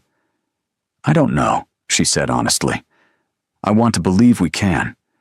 But wanting something doesn't make it possible." "Then let's find out together. No more running, no more shutting down, no more letting other people poison what we have. Just us, trying." Before she could answer, Mi-sun started crying from upstairs, her hungry wail echoing through the house. The moment broke, and Zawadi went to tend to their daughter. But something had shifted between them. A possibility had opened up, fragile and uncertain, but real. Danger, however, was coming faster than either of them knew. 6 weeks after the twins were born, Zawadi was finally starting to feel like a human again. The exhaustion was still crushing, but at least she could shower daily and remember to eat. Dongwoo had proven himself reliable, showing up every single day to help with the babies, without complaint or expectation of reward. They'd settled into something that almost resembled friendship. They talked about the twins constantly, made plans for their future, even laughed together occasionally. But they hadn't addressed the bigger questions. Were they getting back together? Would they try to repair their marriage? Or were they just co-parenting successfully? One afternoon, while both babies napped, Zawadi found Dongwoo in the kitchen making lunch. He'd learned to cook more in the past 6 weeks, expanding beyond the few Korean dishes he'd mastered during their marriage. "Can we talk?" she asked, sitting at the kitchen island. He looked up, immediately wary. That tone usually means something bad. "Not bad, just honest." She took a breath. "I need to know what this is, what we are, because the twins are going to grow up seeing how we interact, and I don't want them confused about whether their parents are together or not." "What do you want us to be?" I asked first. "Zawadi, I want to be your husband again. I want to fix our marriage and build the life we planned before I ruined everything. I want to wake up next to you every morning and fall asleep holding you every night. I want more than shared custody and polite co-parenting." He set down the knife he'd been using. "But I know I have to earn that. Know that wanting it doesn't mean I deserve it. You hurt me so badly, Dongwoo. You let your family treat me like garbage. Let Soo-yeon manipulate both of us, and then emotionally abandoned me when you got the infertility news. You made me feel like I was the problem, like loving you was a mistake." It was never a mistake. You loving me was the best thing that ever happened to me, and I destroyed it because I was too proud and too broken to accept help." She twisted her hands together. "I'm scared. Scared that if we try again, it'll just be the same patterns. Your family will still hate me. The dangers of your world will still threaten our children. And when things get hard, you'll pull away again, instead of letting me in. I'm getting out." She looked up sharply. "What?" "Out of the family business, out of the organization. I've been working with federal authorities for the past month, giving them information in exchange for immunity. It's going to take time and it's going to be dangerous. But I'm done. I want a clean life for our children. For us." Zawadi's eyes filled with tears. This was what she'd wanted all along, for him to choose their family over the life he'd been born into. But she'd never asked, because she'd known how much it would cost him. "Your family will see that as the ultimate betrayal. They betrayed me first, by trying to destroy us, by treating you like you were worthless when you're everything." He moved around the island to stand in front of her. "I'm not asking you to decide right now. I'm just telling you that I'm already changing, already becoming the man you needed me to be. Whether or not you give me another chance, I'm doing this for our kids, so they can grow up safe and proud of their father instead of afraid and ashamed." She reached up and touched his face gently. "That's the most brave thing you've ever said to me. Or the most terrifying." They were leaning closer, the pull between them magnetic and inevitable, when Dongwoo's phone rang. He checked it, and his expression went dark. "Jiwoo, give me 1 second," he answered. "What's wrong?" His sister's voice was frantic enough that Zawadi could hear it from where she sat. "Sung-min knows about the immunity deal, about you talking to the feds. He's calling an emergency family meeting, and father is furious. They're planning something, big brother. I think they're going to try to hurt you through Zawadi and the babies." Dongwoo was already moving, grabbing his keys and his gun. "Get to Indianapolis, now. Bring anyone you trust. I'm calling extra security." He hung up and turned to Zawadi, his face grim. "We need to leave. The house isn't safe anymore." "What's happening?" "My family knows I'm turning on them, which means they're going to try to stop me, and the easiest way to do that is to threaten what I care about most." He was already packing a bag, throwing in essentials. "I have a safe house 2 hours from here. We'll go there until I can figure out how to protect you permanently." Fear clawed at Zawadi's throat. This was her nightmare, being targeted because of Dongwoo's world, her children being in danger because their father had enemies. But she'd known this was a possibility, had known from the day she married him that his life came with risks. "Let me pack the baby's things," she said, forcing herself to stay calm. "How long do we have?"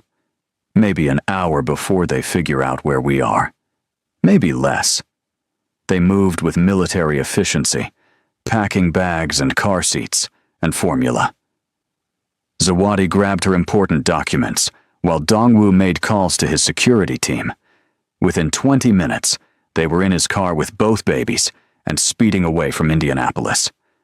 Behind them, 3 black SUVs pulled up to the house. Men in suits got out, armed and looking for blood. But the house was empty. Dongwoo had moved fast enough to keep his family safe, for now. The safe house was actually a compound in rural Indiana, hidden in woods and surrounded by fencing and security systems that looked military-grade. Dongwoo pulled through the gates, and the tension in his shoulders finally eased slightly. "We'll be safe here," he said. "No one knows about this place except Jiwoo and 2 trusted men who help me maintain it." Zawadi looked around at the fortress that was apparently their new home. "How long have you had this?" 3 years. I bought it after we got married, thinking I might need somewhere to hide you if things went really wrong." "Guess I was right." They unloaded the car and got the babies settled. Jiwoo arrived an hour later with supplies and information. "It's bad," she said without preamble. "Father has declared you an enemy of the family. Sung-min is actively hunting you. And Su-Yan is working with them now, giving them information about your movements and contacts. Of course she is, Dong-Woo said bitterly, humiliated her. Now she wants revenge. There's more. Ji-Woo glanced at Zawadi. She's been in contact with a man named Dmitry Volkov. He's the Russian crime lord you took territory from 3 years ago. Apparently, he's been waiting for a chance to strike back, and Su-Yan just handed him everything he needed to hurt you where it counts. The name Dmitry Volkov made Dong-Woo go pale. He should be in prison. I made sure of that. He got out 6 months ago on a technicality, and now he knows about Zawadi and the twins. Zawadi felt like she was going to be sick. How many people want to hurt us? Too many, Dong-Woo admitted. My family for betraying them. Su-Yan for rejecting her. Dmitry for stealing from him. It's a perfect storm of enemies all converging at once. Then we fight, Ji-Woo said fiercely. We gather everyone loyal to you. We work with the feds to take down the organization from the inside, and we eliminate the threats one by one. You're not alone in this, big brother. Over the next week, the safe house became a war room. Dong-Woo coordinated with federal agents, giving them names and locations and evidence. Ji-Woo worked her contacts within the family to figure out who could be trusted, and Zawadi took care of the twins, while trying not to think about the fact that trained killers wanted her dead. Late one night, she found Dong-Woo outside on the porch, staring into the darkness with exhaustion written all over his face. You should sleep, she said, joining him. Can't. Every time I close my eyes, I see 1,000 ways this goes wrong. Ways they get to you, or the babies.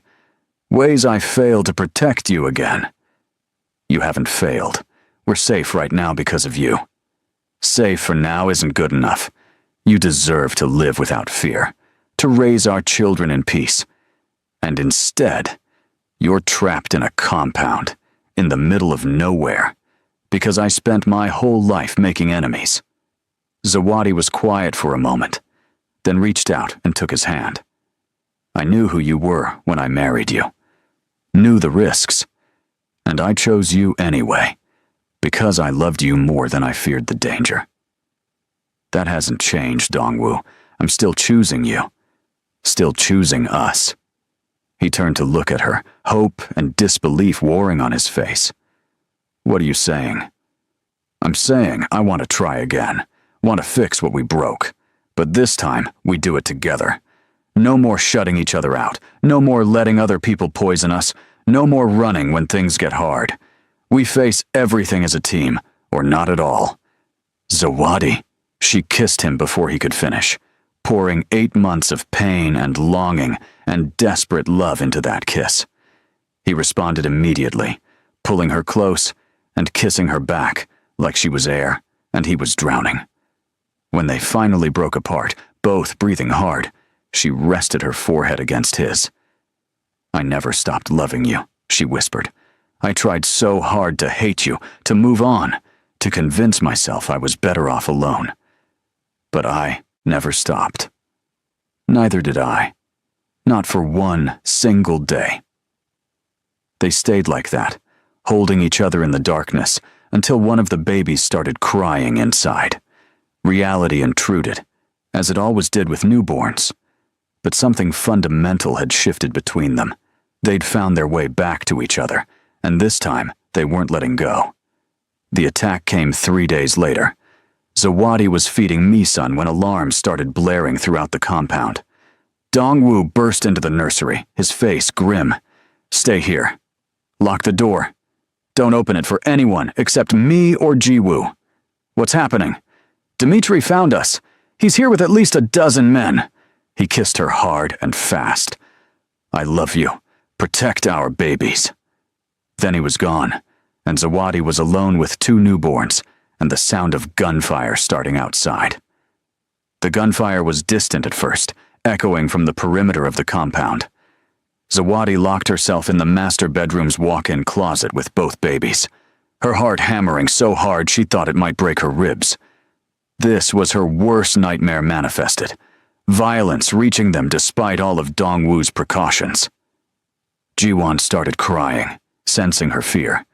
She held him close and whispered soothing words in Kinyarwanda, the language of her childhood, while Mi-sun slept peacefully in her bassinet. The contrast was surreal.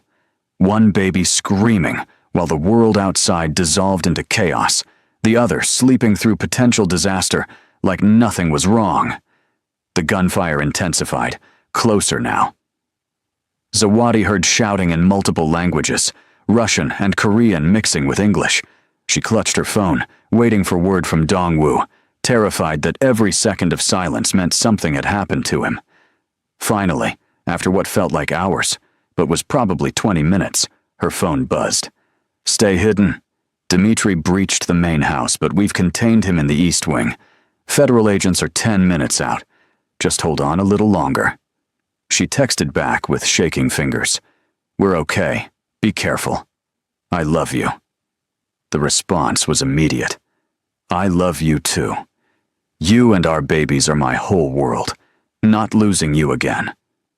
The shooting stopped suddenly, replaced by an eerie silence that was somehow worse. Zawadi strained to hear anything that might tell her what was happening.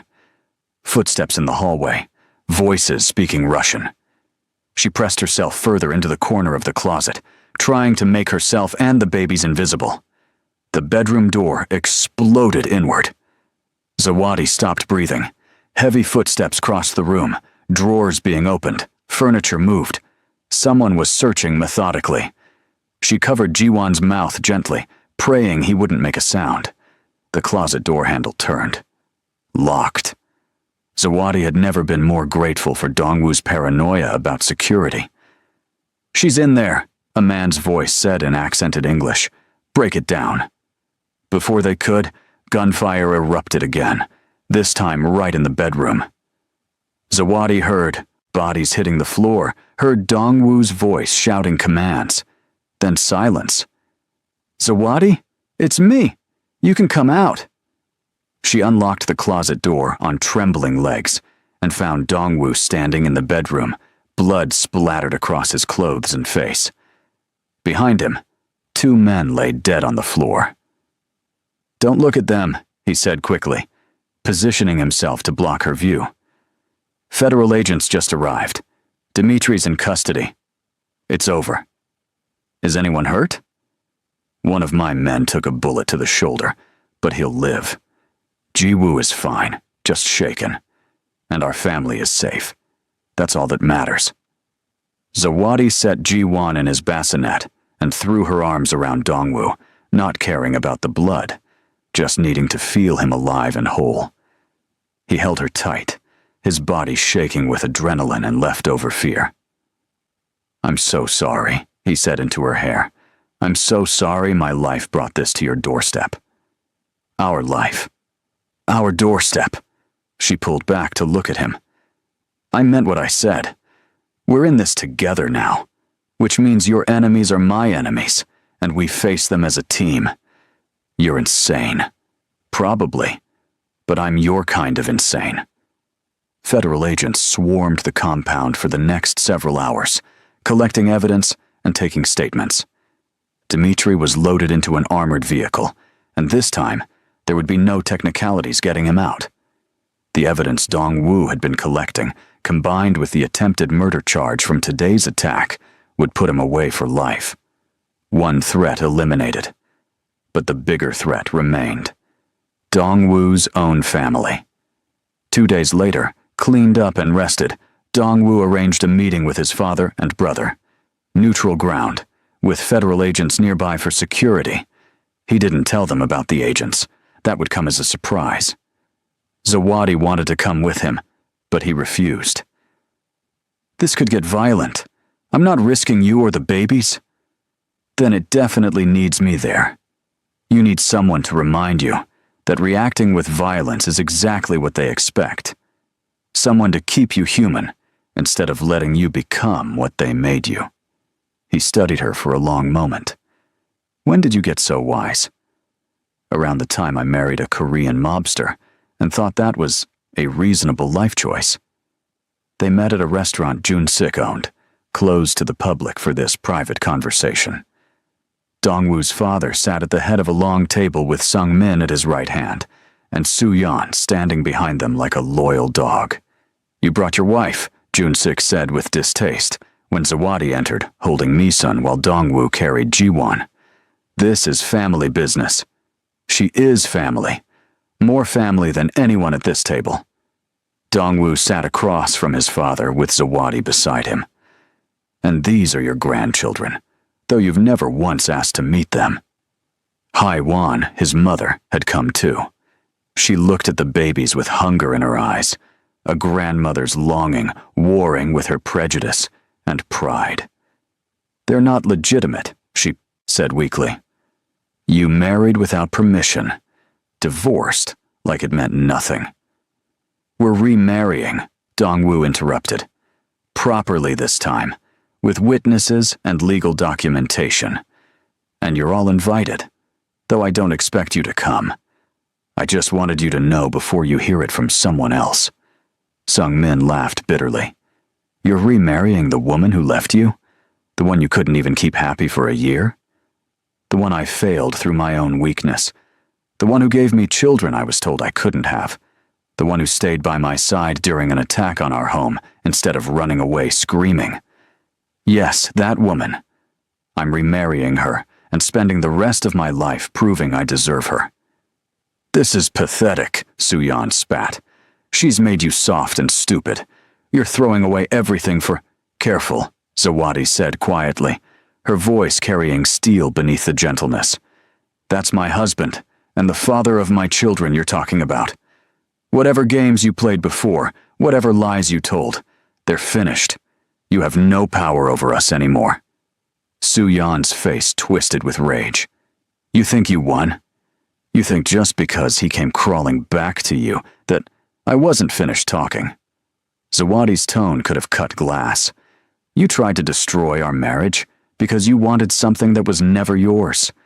You betrayed Dongwoo's trust, manipulated me when I thought you were my friend, and recently helped arrange an attack that could have killed our children. But I'm not going to let you keep living rent-free in my head or our relationship. You're nothing. Less than nothing. And this is the last time we'll acknowledge your existence." The room was silent. Even Jun-sik looked impressed, though he tried to hide it. Dongwoo stood, still holding Ji-won. "I came here to tell you 3 things. First, I'm marrying Zawadi again, and you will treat her with respect, or you'll never see me or your grandchildren. Second, I've given federal authorities everything they need to dismantle the illegal parts of our organization. The legitimate businesses will continue, but the trafficking, the money laundering, the violence, all of it ends now. And third, if any of you ever threaten my family again, I will destroy you. Not as your son or brother, but as an enemy who knows exactly where all the bodies are buried." Jun-sik's expression turned murderous. "You betrayed your own family? Gave the authorities information? You betrayed me first, when you tried to destroy my marriage, threatened my wife, and put my children in danger. I'm just evening the score. You've signed your own death warrant. Maybe. But I'm taking you all down with me if I go. Mutually assured destruction. So I suggest we all walk away and build separate lives where we leave each other alone." Sung-min stood, his hand moving toward his jacket, where he probably had a weapon. Instantly, federal agents emerged from where they'd been waiting in the kitchen and back. Rooms, guns drawn. "This meeting is over," Dongwoo said calmly. "Consider this your only warning. Come near my family again, and there won't be a second meeting.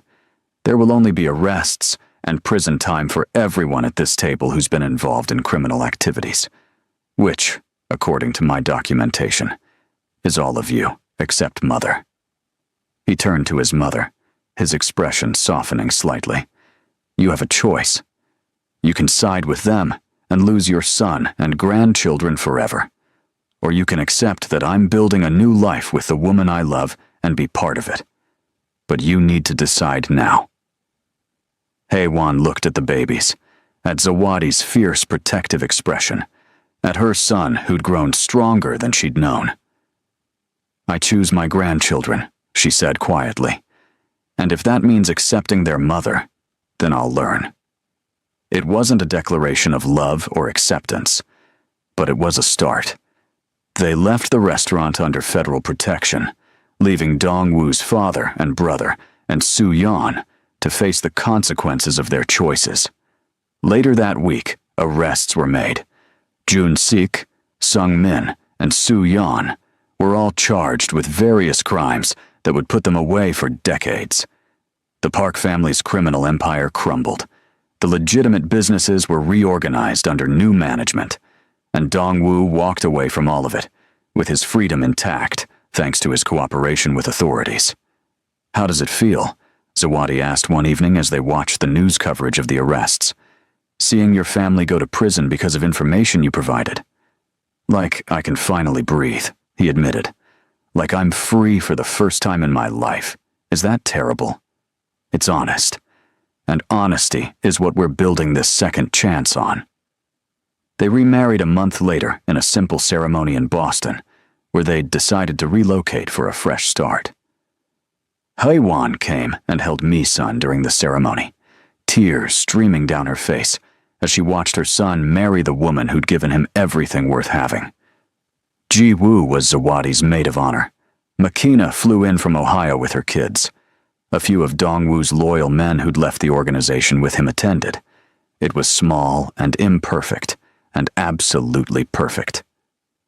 I promise to choose you every single day, Dongwoo said during his vows, to never let anyone or anything come between us again, to be worthy of the second chance you've given me.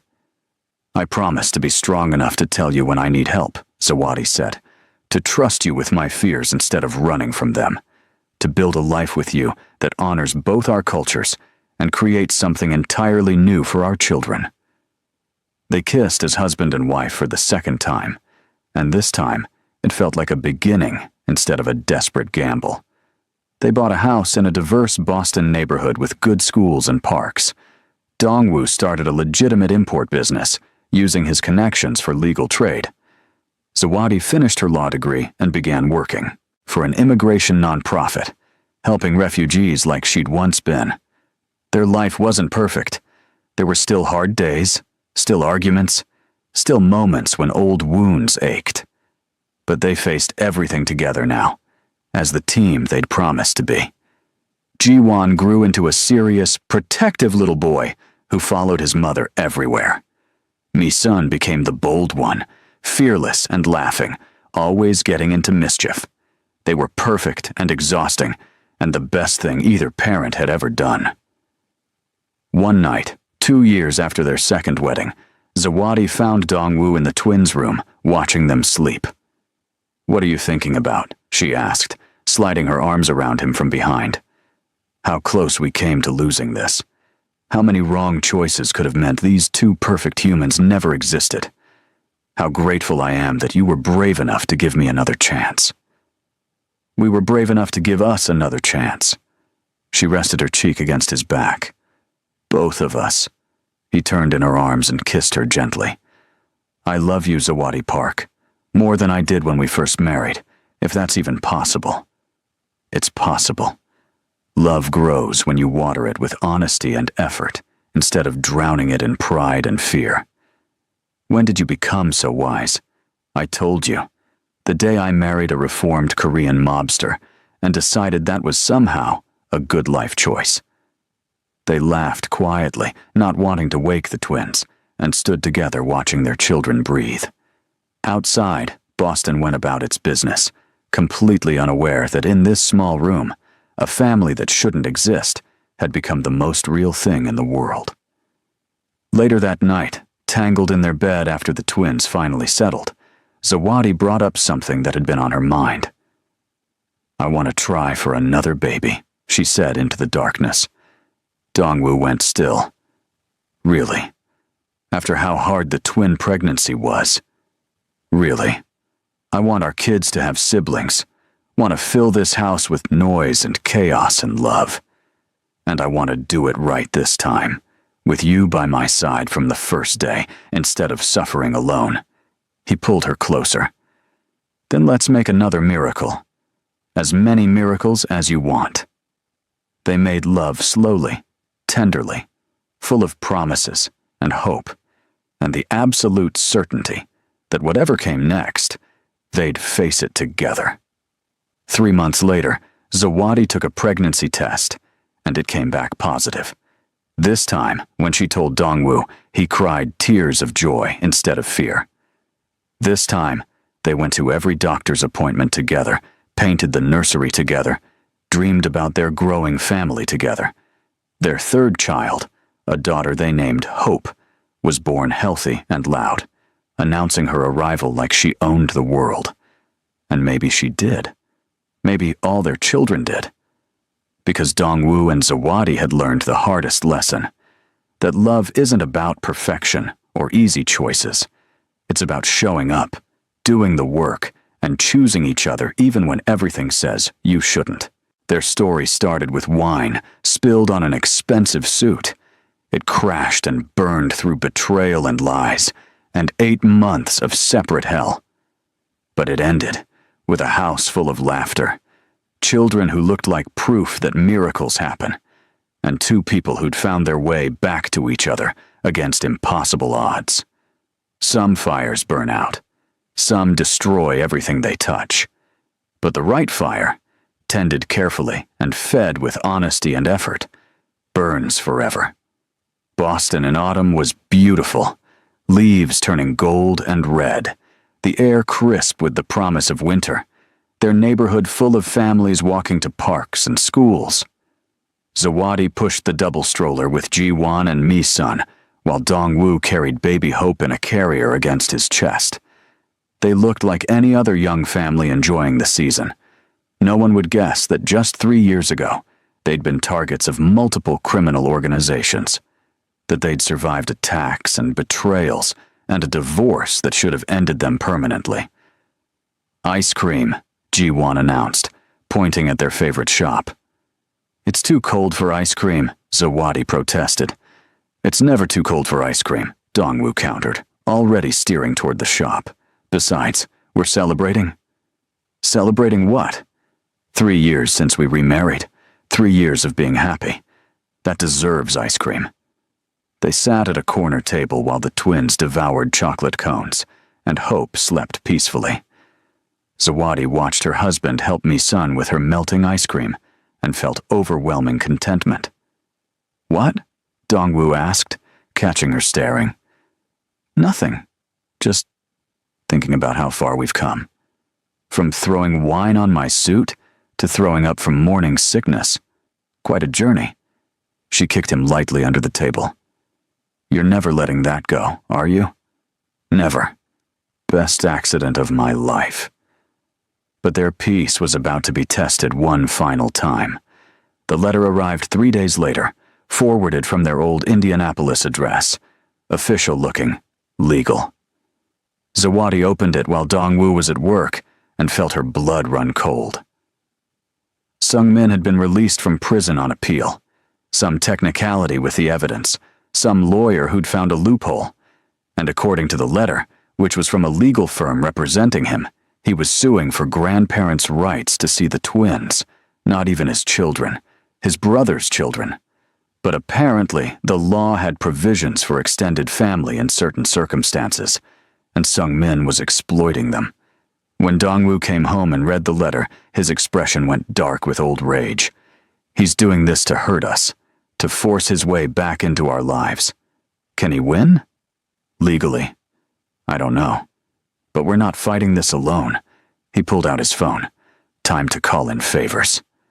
The case became a spectacle.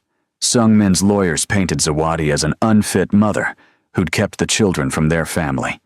They brought up her refugee status, implied she was using the twins as meal tickets, and generally tried to destroy her character. Dongwoo's legal team hit back hard. They presented evidence of Sung-min's criminal record, his history of trying to harm Zawadi and the children, his complete lack of interest in being an uncle until it became a way to hurt his brother. The trial lasted 3 weeks. Zawadi had to testify, had to sit in a courtroom, while lawyers tore apart her choices and her character. It was brutal and exhausting, and triggered every insecurity she'd worked so hard to overcome. But she wasn't alone this time. Dongwoo sat beside her every day, holding her hand, reminding her who she was. Jiwoo testified on their behalf. Makina flew in to speak about how hard Zawadi had worked during her pregnancy. Even Haiwan, Dongwoo's mother, testified that Zawadi was an excellent mother and that Sung-min had no place in those children's lives. The day of the verdict, the courtroom was packed. Judge Martinez, a stern woman in her 60s, looked over her reading glasses at both parties. "I've reviewed all the evidence and testimony. I've considered the best interests of the children, which is always the primary concern in these cases, and I've come to a decision." Zawadi gripped Dongwoo's hand so hard her fingers went numb. "Mr. Park's request for grandparents' rights is denied. The evidence clearly shows he has no genuine relationship with these children, and that his motives are retaliatory, rather than based in love or concern for their welfare. Furthermore, I'm issuing a restraining order, preventing Mr. Park from contacting the family or coming within 500 feet of them. Any violation will result in immediate arrest. Case dismissed." The relief was so intense that Zawadi burst into tears right there in the courtroom. Dongwoo held her while she shook, murmuring reassurances in Korean and English.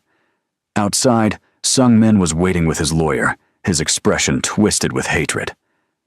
"This isn't over," he said as they passed. "You can't hide forever?" Dongwoo stopped and turned to face his brother fully for the first time in 3 years. "You're right. It's not over. It's already finished. You lost, Sung-min. You've been losing since the day you decided that power and control mattered more than family and love. I used to feel sorry for you. Now, I just feel nothing. You betrayed your blood for that woman, and her, finish that sentence, and restraining order or not, I'll put you in the hospital." Dongwoo's voice was deadly calm. "Those are my children, my wife, my family, and you will never touch them, never hurt them, never come near them again. Because unlike you, I protect what matters to me." He took Zawadi's hand and walked away, leaving Sung-min alone with his bitterness. That night, after the twins were asleep and hope was fed and settled, Dongwoo and Zawadi collapsed on their couch. "I'm so tired," she said.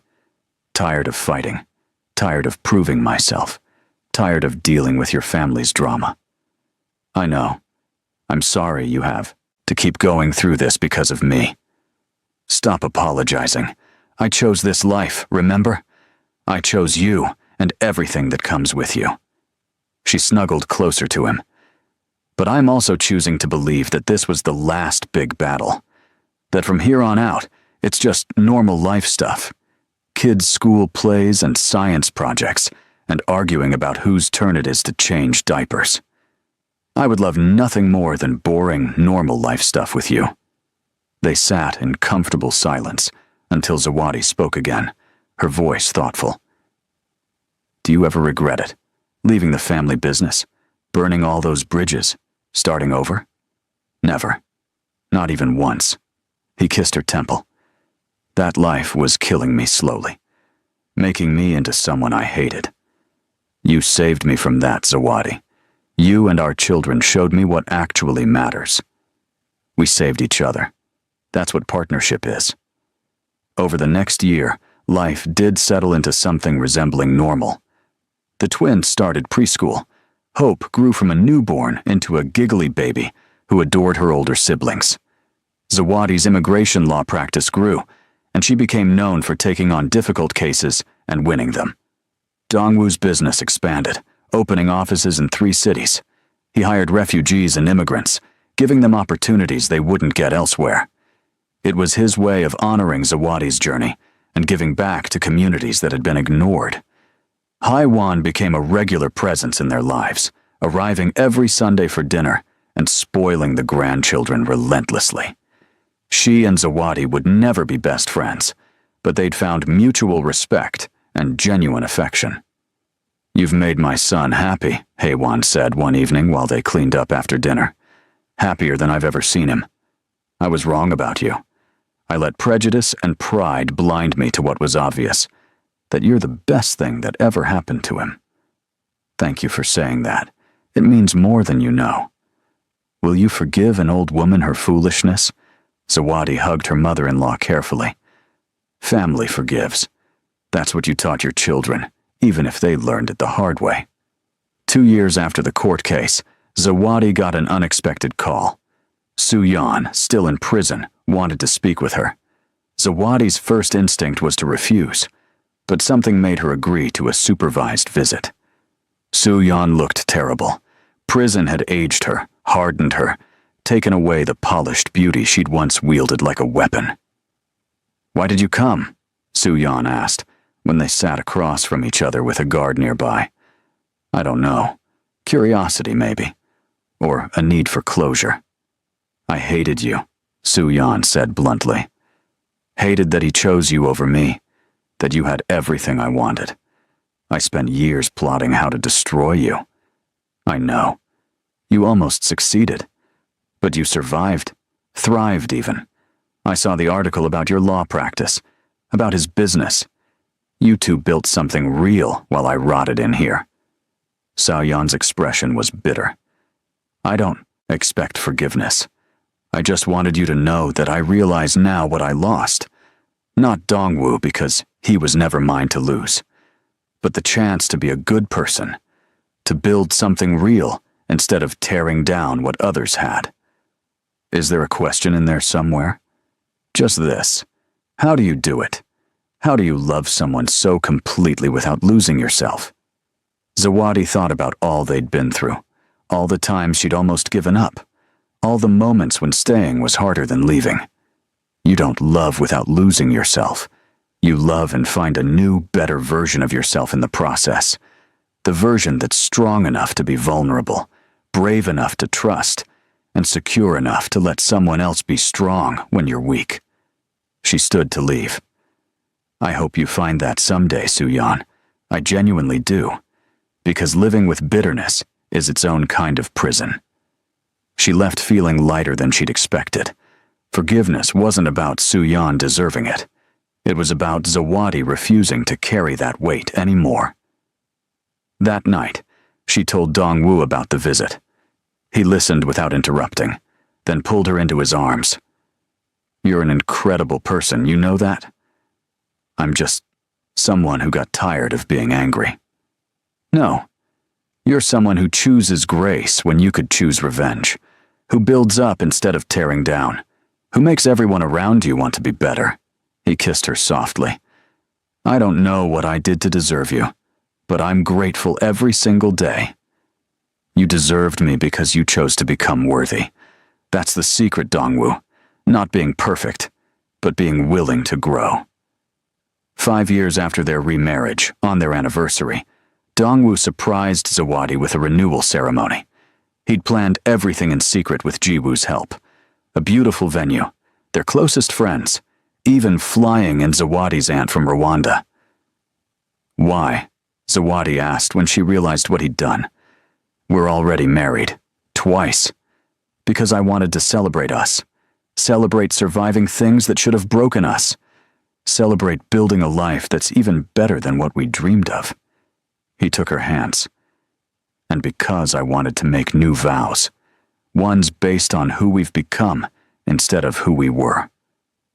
Standing in front of their family and friends, with their 3 children watching, they spoke from the heart. "I promise to never stop growing with you," Dongwoo said. "To face every challenge as a team. To be worthy of the faith you've placed in me every single day. And to love you more tomorrow than I do today, which seems impossible, but somehow keeps happening. I promise to trust you with my fears," Zawadi said, tears streaming down her face. "To be strong enough to be weak, to choose us over pride, and to remind you every day that you're enough, exactly as you are, and that our love story is proof that broken things can be made more beautiful in the mending. They kissed while their children cheered and their friends cried, and the world kept spinning, completely unaware that something sacred was happening in that moment. Later, at the reception, Jiwon approached his parents with serious 7-year-old determination. "Dad, can I ask you something?" "Of course, son." "Why does everyone keep saying you and Mom almost didn't stay together? Why would you ever not stay together?" Dongwoo knelt down to his son's level. "Because staying together is hard work, Jiwon. It's choosing each other every day, even when it's difficult. Your mom and I went through some really hard times, made some bad choices, and hurt each other. But we decided that working through it was worth it because we loved each other and wanted to be a family. So you stayed together because of us? Me and Misun and Hope? No. We stayed together because of each other. Because we're better people together than we ever were apart. You kids are the blessing that came from that choice. But you're not the reason. The reason is love. Real, messy, complicated, beautiful love." Jiwon considered this seriously. "When I grow up, I want to love someone like you, love Mom. Then I'm doing something right as a father." The party went late into the night. McKenna danced with Jiwoo. Haewon held Hope and cried happy tears. Zawadi's aunt told embarrassing stories about child Zawadi to anyone who would listen. And Dongwoo and Zawadi slow danced in the center of it all, completely absorbed in each other. "We made it," she whispered against his chest. "Through everything, we actually made it. Did you doubt we would? Every single day until recently. Now I'm starting to believe we might actually get our forever. Not might. Will." He pulled back to look at her. "We've survived criminal organizations, family betrayal, divorce, attempted murder, and legal battles. At this point, I'm pretty sure we're indestructible. Don't jinx it. Can't jinx something that's already proven true." They danced until the twins fell asleep on chairs, and Hope needed to be fed. They danced until their feet hurt, and the venue staff started cleaning up around them. They danced because they could, because they'd earned this joy through blood and tears, and relentless faith in each other. Years later, when their children were grown and starting families of their own, someone asked Zawadi what the secret was to a lasting marriage. "There's no secret," she said. "Just a choice you make every single day. To show up, to do the work, to choose each other over comfort or pride or fear. Dongwoo and I almost lost everything because we forgot that once. But we learned, we grew, and we built something that could survive anything. Not because we're special or perfect, but because we decided we were worth fighting for. Even through all the danger and drama, especially through the danger and drama, those are the moments that either break you or forge you into something stronger. We chose stronger." In the end, their story wasn't about a Korean mafia boss and a Rwandan refugee who fell in love against all odds. It was about two broken people who found each other, lost each other, and fought their way back together. About creating miracles where doctors said none could exist. About building a life from ashes and believing that love, real love, is worth every battle. Their story was proof that some things are meant to be, even when the universe tries to tear them apart. That family isn't always the one you're born into, but the one you choose and fight for and refuse to let go of. That forever isn't a promise you make once, but a choice you remake every single day. And on quiet nights, when the house was finally peaceful and all the children were asleep, Dongwoo and Zawadi would lie in bed and whisper the same words they'd said to each other through every trial and triumph. "I choose you. Today and tomorrow and every day after. I choose us." That choice, repeated across years and hardships and joys, was the only magic they needed. The end. Thank you so much for staying with Dongwoo and Zawadi's journey. If you loved their story, Hit that subscribe button for more romance tales that will keep you on the edge of your seat. Drop a comment telling us which part made your heart race the most. And don't forget to like this video if you're a believer in second chance love stories.